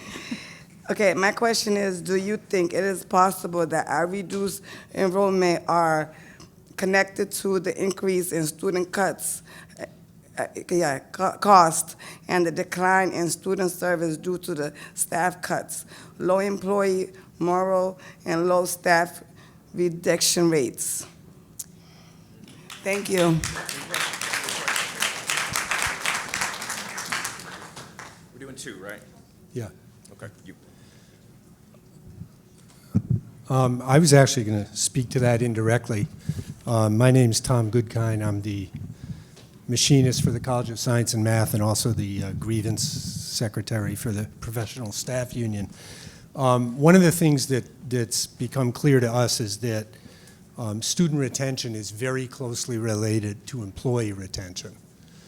And employee retention is a real problem. I want to read something from someone who is no longer with us. There's something called an exit interview that some people do in HR when they leave, and this is selections from an exit interview of someone who worked in one of our many critical student-facing departments and left shortly before this past semester started. So I'm just going to read these selections. During the interview process, I was sold on specific things I was told about the institution and office I was working in, such as opportunities for professional growth and development and strong office culture and identity, all of which were fabricated just to get me to work there. There were zero professional development and growth opportunities. My voice and ideas were never taken seriously or listened to, and the office culture was highly toxic. Management was completely incompetent, lacked basic human people skills, and treated employees like disposable trash. In the year and 6 months, that's 18 months, that I worked in the department, 10 people left. 10. Why? Because management made no effort to foster a positive team environment and work experience. Managers did not communicate decisions or information effectively, or provide staff with the opportunity to give feedback. There were zero opportunities for promotions or professional development. I ended up taking on a large project that was on a manager-supervisor level. It involved frequent and everyday duties and supervision of paid employees. I approached the director to ask for my job description to be updated and was told, I will look into it. And we think that what you are doing are other duties as assigned. Some of you may be familiar with that line in your job description. His response continued for 8 months straight, and he never looked into it. Finally, after leaving UMB, I learned that the work my colleague and I did to develop an entire program and supervise a team would be updated in the job descriptions and compensation increased for the new employees that would be taking over our roles. What a slap in the face. We had been asking for that for almost 9 months. There was zero office culture in the department. Everyone was miserable and constantly applying and interviewing for new jobs. We had to travel a lot in our department and waited months to get reimbursed for travel expenses. I had to empty my savings account at least 5 times in order to pay my bills as I waited to be reimbursed for mileage and hotels for work-related trips. Furthermore, I had to max out 2 of my credit cards to pay for bills due to the low compensation and long reimbursement process. I have a master's degree and 5 years of applicable professional work experience and made less than I did with a bachelor's. I could barely live off my pay and sometimes would have to eat crackers for lunch and dinner because it was all that I could afford. Those were general comments. Then she answered 2 particular questions. One was, what does your new job offer that your position with UMB does not? The answer, an $8,000 raise, an annual salary that aligns with my education level and years of professional experience, paid travel expenses, none of my personal money put down, or having to wait to be reimbursed. A positive office team culture where people are happy, like coming to work and talk to one another. A leadership team that is qualified, communicative, and believes in the ability and work of their employees, supports professional growth and development, and recognizes a job well done. Responsibilities clearly written out in my job description and nothing considered as other duties as assigned when it is a constant and frequent responsibility. Finally, the opportunity for professional development and growth opportunities paid by the institution. A strong leadership team that values their employees, and an office and team culture that screams, we want you here and we care about you, rather than we could care less if you leave and won't make any effort to keep you here. And the last question she answered was, what made you start looking for other employment opportunities? I was fed up, not feeling heard or taken seriously by management. The work I was producing had fantastic results, yet I had to constantly advocate for myself and the great work that I was doing. I never felt like management cared about me or anyone as a person or professional. We were never seen as bringing any value to the office, department, or university. I felt voiceless and invisible. Furthermore, I was tired of constantly having to drain my personal savings account and credit cards to cover bills because of the low pay and slow reimbursement process. I wanted to feel excited about coming to work every day, not miserable. Finally, instead of listening to the employees, who are very well educated and have a ton of experience, the leadership team hired consultants for $300,000 plus to give advice about things that the staff were advising them for free. Thank you.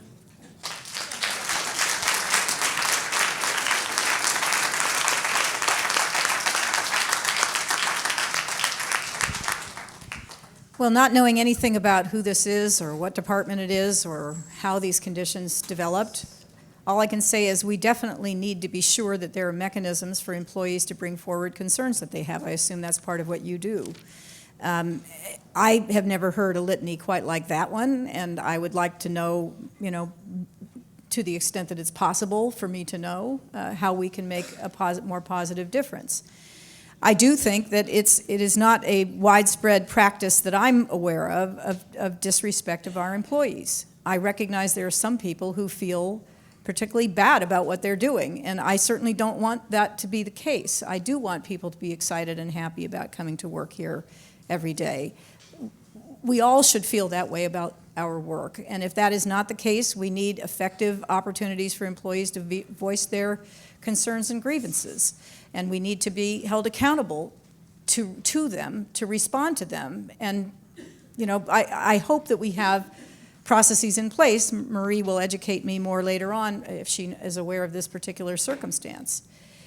But building a positive, responsive environment is a very high mandate for us. It has to be. We depend on all of you because it wouldn't be a credible university without you, and it wouldn't be a credible academic environment if you don't feel good about what you're doing. So, of course, I'm grievously sorry to hear this particular person's experience. I hope it's not widespread. I need to learn more if indeed it is. I'm going to guess that somebody who was able to add $8,000 to their salaries and find a place that didn't have any of these reimbursement problems is probably not working in a strapped public university. That's going to be my guess. I have no idea. But I will tell you that what you are seeing at the end of the line is a consequence of significant disinvestment that we have to recoup from. And I am absolutely devoted to that process, to being sure that we bring in the revenue wherever it comes from, whether that's from the state, from the governor's office, from our own efforts, to try and provide the resources necessary to run a university in a credible, thoughtful, and more generous way. But when people can find jobs that pay them that much more and have that much better set of working conditions, my guess is they're not working in a university that's had this history. I've worked for other universities that don't have this history, and yeah, they're much easier places to work for. They have massive endowments. They have a ton of money coming in every direction. That has not been the experience of UMass Boston. But that doesn't mean that we should sit on any whatever laurels we have or not do the very best with the resources that we do have. Because our employees, our students, our staff, our faculty, they are the essence of the institution, and we will have to do better. Next. All right, so that's kind of a decent transition to what I'm going to raise. My name is Joe Ramsey. I teach in English and American Studies here at the university. Oh, okay. Sorry, my apologies, Response to Isabel. Isabella's question. Do I think that students are not coming here because of reductions in staff? None of the research that we have suggests that that's the case, but it may have a lot more to do with whether they stay here. I don't think it really affects students on the way in the door, but I think it does affect whether or not they stay, because if they are not given the kind of support they need, then yes, they will start to look to other institutions. And Garrett has already shown you our retention rates. They're improving, but they're still not where they should be. And there are a lot of things that account for that, but certainly one of the things is probably the amount of support that we can provide, as well as the amount of financial aid we could provide, as well as all of you have pointed out the extraordinary cost of living here in Boston. That doesn't escape anybody, and we're not receiving additional allocations of resources because we live in the most expensive part of the state, but our people are having to pay high rent and transportation costs that other people in other places don't have to face. So I don't think that it has any discernible impact on the students who come here, but it may well have an impact on the students who stay. I apologize for not answering sooner. Joe? So, Joe Ramsey, English and American Studies, also elected representative for non-tenure track faculty on this campus. So, I have to agree with your last point that cuts in staffs affects student retention. As a faculty member, I am deeply in debt to all the staff folks on this campus and faculty, but staff especially, who go beyond their job descriptions to act as, unpaid counselors, supporters, advisors for our working class, first generation, struggling college students. And I have to say, I didn't plan to tell a story. I'm going to be brief because I have a question. But we lost a tremendous person in English due to the VSIP, not because, as I understand it, there was some glorious new job, but because of the strains related to budget cuts. We lost someone who turned, I'm tempted to call it a cell, but a concrete box in Wheatley into an absolute haven. The day before she left, I was in her office on a couch she installed herself, right? Looking at the literally hundreds of notes from students, off-campus folks, on-campus folks, thank you notes to this person for the things that she had done for them.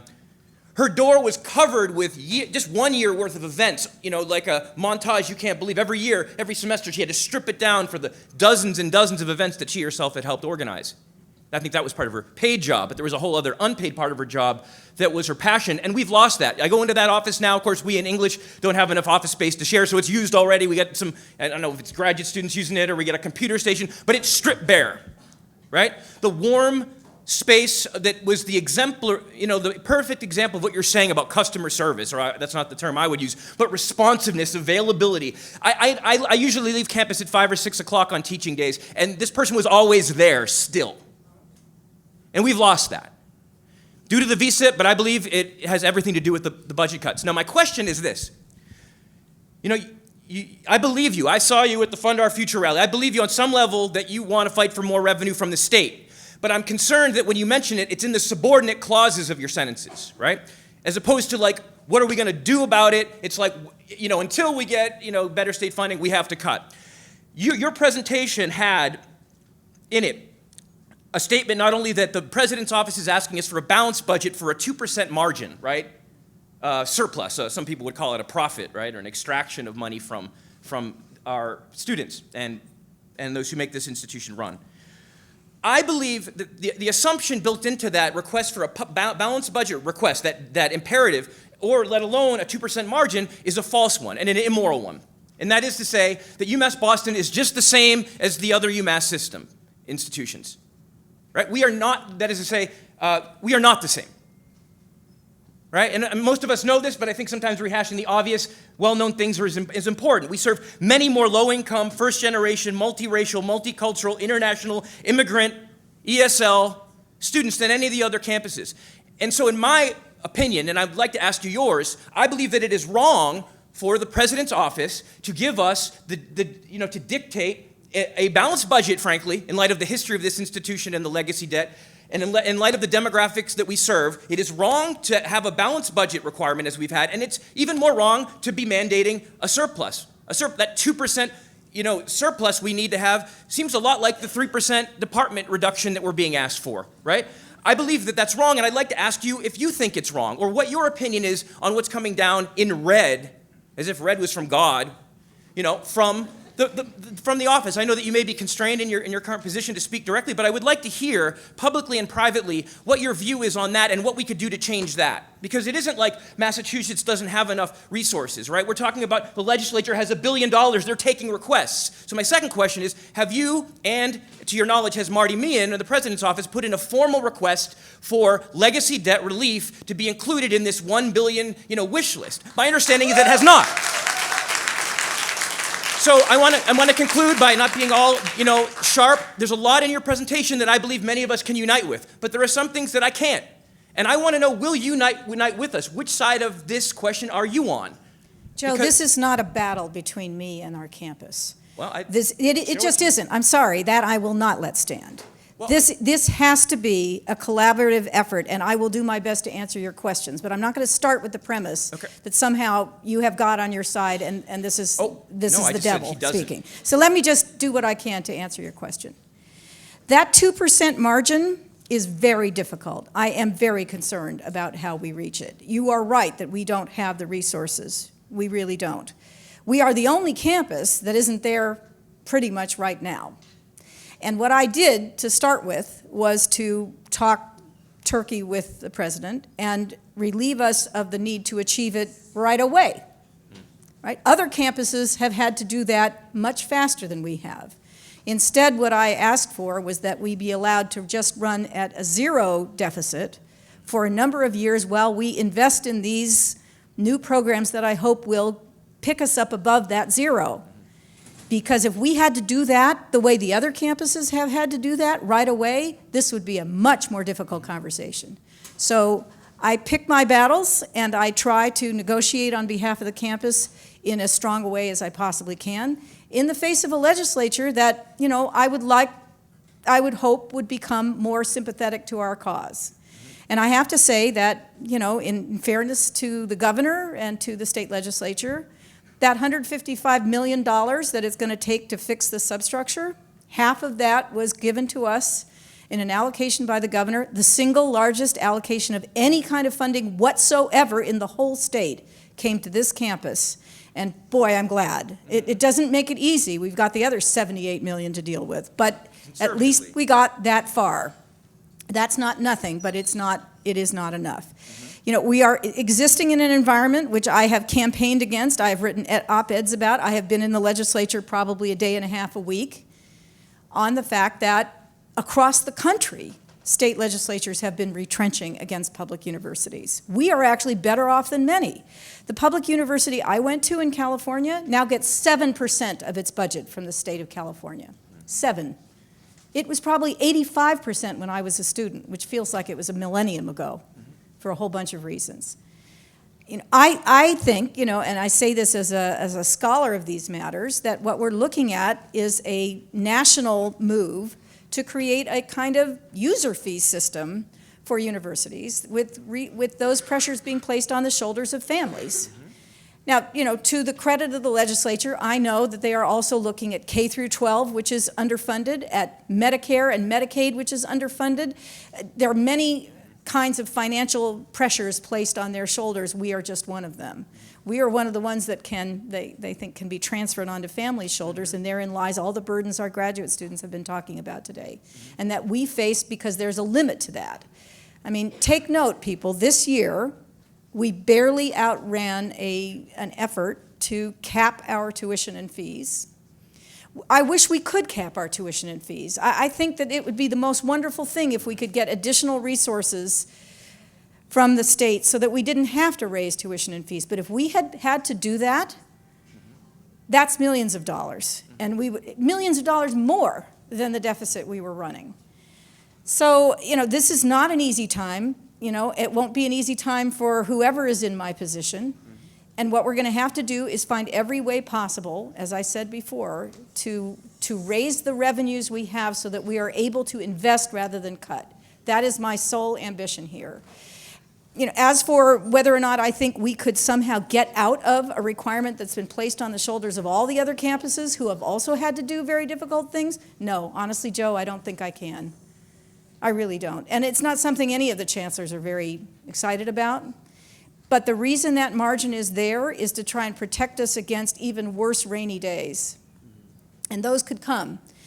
If the economy tanked, if we started to see additional pressures on the state budget and we started to see reduced allocations there, we would have some kind of savings to rely on. That margin that's there isn't going somewhere else. It sits on our campus, but it sits there as a kind of savings account against even more difficult times. So we're probably going to have to agree to disagree about this, but all I can say is that I think we are making every possible effort to be as prudently and efficiently managed as we can be, because foremost, our obligation is to students and their financial aid, faculty in the classroom, graduate student support, which is not good enough, and undergraduate financial aid, absolutely critical, and those are my highest priorities. Thank you. Has there been a request to the state on the debt relief? We're in there all the time, constantly, and so are our advocates. I spoke yesterday to one of our most ardent advocates who is, in line to the Speaker's office with a very significant request. We calculated how much money we spent on the substructure and on actually all substructure-related debt, and he is carrying that in there for these conversations, and, he's reasonably optimistic. I don't know. We'll see. I believe if we knew those asks, we could help amplify that. So if you do have documentation about that ask, I would love to get it, and I shared that in earlier town halls, and I'm happy to do that again. Okay, but essentially, the total cost, as we calculated, of the so-called legacy debt, meaning what we had to borrow to replace the things we had to destroy, it's about $650 million. Right. And it sits on our campus budget. Thank you. Thank you. Hello. Hi. My name's Janine Bradley. I work in the College of Science and Math in the Student Success Center. So student success is built into my job. I know a lot of my colleagues are super excited to see the goals on student success and retention because that is what we do every day.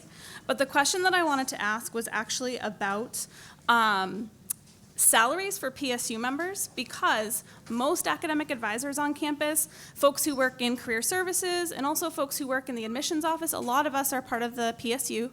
And Sarah mentioned it, but I wanted to bring it up again, that PSU salary ranges are 12 years old.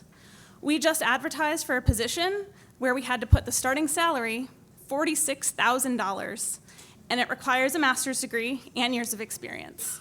And we've also already talked about how expensive it is to live in Boston. So is there any plan, obviously not this year, maybe not even next year, but I feel like, and I know my colleagues feel like there needs to be a plan to update the PSU salary rates so that we can pay professionals the competitive wages that they deserve. Thank you. Point taken. We need money for a lot of things. That's one of the things we need money for, and that's why, again, we're working on trying to improve that revenue stream so that we have more money to work with. But I totally understand that, not only are our salaries not what we'd like them to be, but our cost of living is not what we'd like it to be either. So, point taken. All right. Hi, I'm back. I'm actually reading a statement from one of my members who had to leave to go back to work. So it's an employee in CAPS. So 7 employees in CAPS have been laid off in the last month, one with 30 years of service, one single parent with a serious illness and 4 kids to support. 4 employees have taken a VSIP. 4 others have retired or transferred in the last year. if CAPS is going back to being a continuing education, how are the 8 remaining staff members going to be supported by the administration? Emily, do you want to speak about CAPS? Because CAPS has gone through a complete reorganization.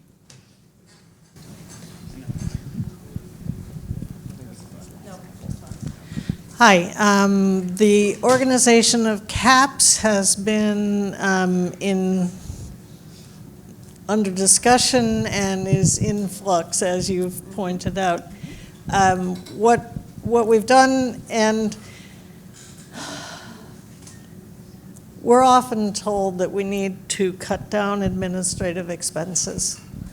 What I have found in general is whenever we do undertake a reorganization that's intended to cut down administrative expenses, it's painful for the people who are in that unit, and clearly change is difficult for the people in the unit. Thank goodness we have good unions that give people bumping opportunities and keep them from having to be out on the street because they get laid off. The unions will take good care, I think, of the employees who have been laid off. What we're doing in CAPS generally is that we have decided to move CAPS from being what it has been, which is a college with degree granting authority, moving it back to being what it used to be, which was a continuing ed operation generally. It'll remain in charge of summer school. It'll remain in charge of the winter session, and it'll remain in charge of off-campus work and work that is done in off hours. It'll be continuing education primarily. We are moving the academic programs that are located in CAPS into their natural home colleges, and those are mostly transfers that have been taking place in the past month or a month and a half. We have, as the Chancellor mentioned, moved online responsibility for online instruction out of CAPS. Over the next year, there is a task force working that will figure out the ways to implement the change of online instruction for pricing and for the benefits that accrue to students, the pricing and the waivers and things that they accrue because they are in a state-funded class, or a little different from the system that they accrued when they were in a CAPS class, CAPS-funded class. So that's a process that's taking place over the next year, and we expect that by September of next year, online classes will be treated as classes within regular departments. We are reorganizing to have the work that CAPS did in summer programs and summer away programs. We're reorganizing to unify that with the work done in the Office of Global Programs on summer away programs and abroad programs. So that is creating some administrative efficiencies and more transfers of personnel from CAPS into the Office of Global Programs. So there's a fair amount of movement out of CAPS that is not layoff related, but is moving into a different set of structures that we hope will be more efficient. There have been some layoffs, and we all know how painful layoffs can be, and are sorry about the pain caused by layoffs. But I believe that the new CAPS will be more efficient, and the programs delivered by CAPS and moved into the colleges will be equally functional and well run by the colleges. We're going to have to wrap up pretty soon. If you have very quick points, I'll take them. If not, I will happily see anybody who wants to talk to me outside. Because I can take the last 3 people. Okay. Hi, I'm Timothy. I'm in the FSU. I've heard a lot about not wanting to just run the university as a business, but I'm very concerned with the language of service, customer service mentality. Words mean things. Words have consequences, and they put people in particular relationships. My students aren't my customers. And so, neither students here are not customers. They're paying for an education. So I really encourage all the people who are kind of thinking about this to perhaps shift their language to mentorship and professionalization rather than a customer service orientation. I know that there's offices that have to deal with money and business, but to create an experience that is UMass Boston for our students, can we please shift our language to mentorship and professionalization? I think that makes all the sense in the world when you're talking about the work that you do as a faculty member. I think when we're talking about things like students who need to get bills paid, it's no different from any other institution that they deserve responsiveness, they deserve respect, and that's what I'm trying to convey. And the Let's go to the next. professionalization of that. Okay, so Very quick, please. Through the faculty portion, I love our faculty. I'm a graduate of psych, bio minor. However, you kept saying faculty are the reason we have this institution. I'm not saying they don't. We need them to teach our students. However, the 12-month staff here are now going to have to go through a bias training. Are our faculty going through the bias training? Because if they're not, maybe they should too. Because it's not the staff that are always biased. As a student, I noticed faculty who were biased against people. Sorry, so I think thought you that's said a shot. bio-screening, and I was thinking, what is she bias talking training, about? bias training. So, I mean, my college is going to do that next month, and I'm great for that. But are the faculty also? Because it's only for staff, I believe. And I don't think that's fair. I think that's you're targeting We the have greater asked the population of our faculty campus. to step up and talk about what they think would be most appropriate for them. We are offering the same services to them in terms of that kind of training. The office that Georgiana Melendez runs does work extensively with faculty on bias training. We do it in employment and hiring. We do it in dealing with students. So we have lots of bias training available for faculty as well, but your point is taken. Last question, or where is the last question? I'm going to close us Annetta. out. For those of you, I didn't introduce myself before. I'm Annetta Argyris. I work in the Labor Resource Center here, and I'm the president of the Professional Staff Union. Chancellor, I want to take the examples that people shared today and make sure that they are heard not as individual problems, but as symptoms of a deeper problem. I think for every individual who got up here and told their own personal story, there are at least 3 or 4 in this room, and dozens more outside of this room who have the same experience. And while we appreciate the difficulty of the situation this campus finds itself in, and we are not naive about that difficulty, and while we appreciate many of the sentiments that have been expressed here and have been expressed before by yourself and other administrators across the campus, there are some contrasts that we live on a day-to-day basis.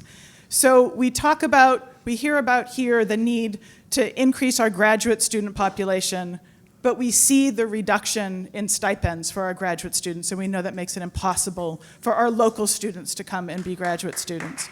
We hear the statements that our staff here on campus are valued, but we have coworkers who, after having fought for months to a year to get pay increases because they've taken on additional tasks when other people have left, have finally given up and left this campus for hopefully greener pastures. We see them replaced by new hires who are paid more than what they were being asked to be paid.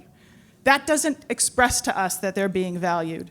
We hear about cost consciousness, but we have outside consultants being paid big bucks to come into our departments, ask us how we do our work and what the problems are, and then issue reports saying what we've already said.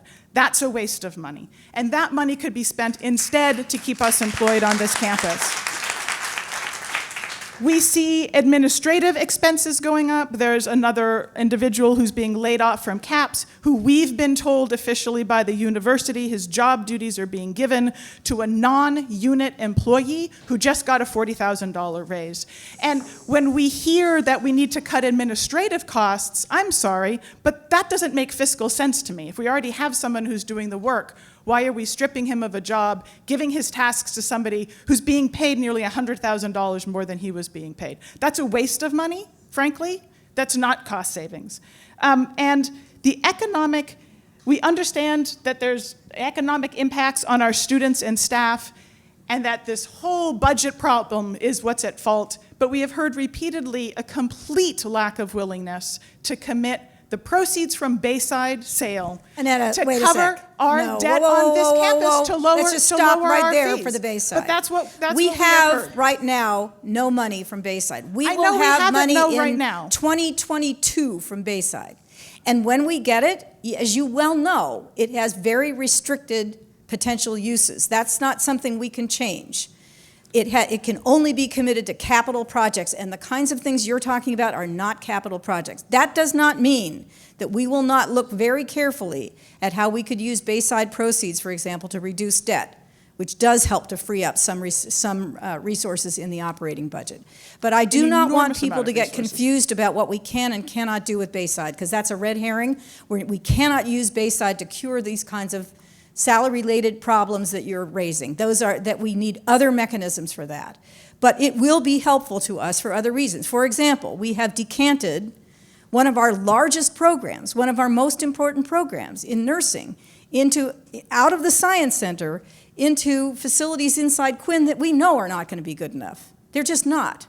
We've got to be able to do something better for nursing, or our nursing program will be damaged, and I'm not going to let that happen. Resources like the Bayside resources will be necessary to doing that. But when it comes to other things, about people being bumped or jobs being moved around, I don't know enough of the details. You know that I don't. But I do believe that we're trying to use the most rational processes that we can, the most effective processes we can to manage this budget. When it comes to things like consultants, I'm sorry, there are experts in, for example, in financial aid, who know what hundreds of other universities are doing in financial aid, our competitors. We need to be able to compete effectively against them. If we don't ask for that expertise to help us understand how we can move effectively in financial aid, we will lose students. There are forms of expertise that are not just replacing knowledge we have on campus, but they are helping us understand where the best practices are and how we can most effectively meet our competition. But we don't do that lightly, we don't do it easily, we don't spend that money where we don't genuinely feel it's absolutely necessary to get that advice. And it has helped us. I know that many of you have said you have seen real improvements in HR, for example, in the speed with which things are being processed. That's come out of solid, useful advice we've been given by experts who know how HR is constructed all over the country. So we don't do this easily or lightly or without respect to other things that money could be used for. We use it where we really feel like that advice is necessary so that we can develop an effective administrative operation here, which has not been all that well managed, for many years. We have work we need to do. And we're trying to do that in every way that we can to make sure. I'm sorry, Jeff, I see you shaking your head, but I'm sorry, you're wrong. We actually do need to do more work to make sure that we are managing these administrative units effectively and getting as much work done as we possibly can so that there's more resources for student financial aid, for faculty salaries, for staff salaries. It's necessary for us to do that. So let me just conclude by thanking you for sharing your stories. I know this has been a difficult time. I've told you already that I register and sympathize and will do everything I can to try and make this the strongest possible campus that I can in the time that I have with you. And I thank the unions for enabling us to have this conversation and for letting Convocation be the celebration that it was. Much appreciated. Thank you.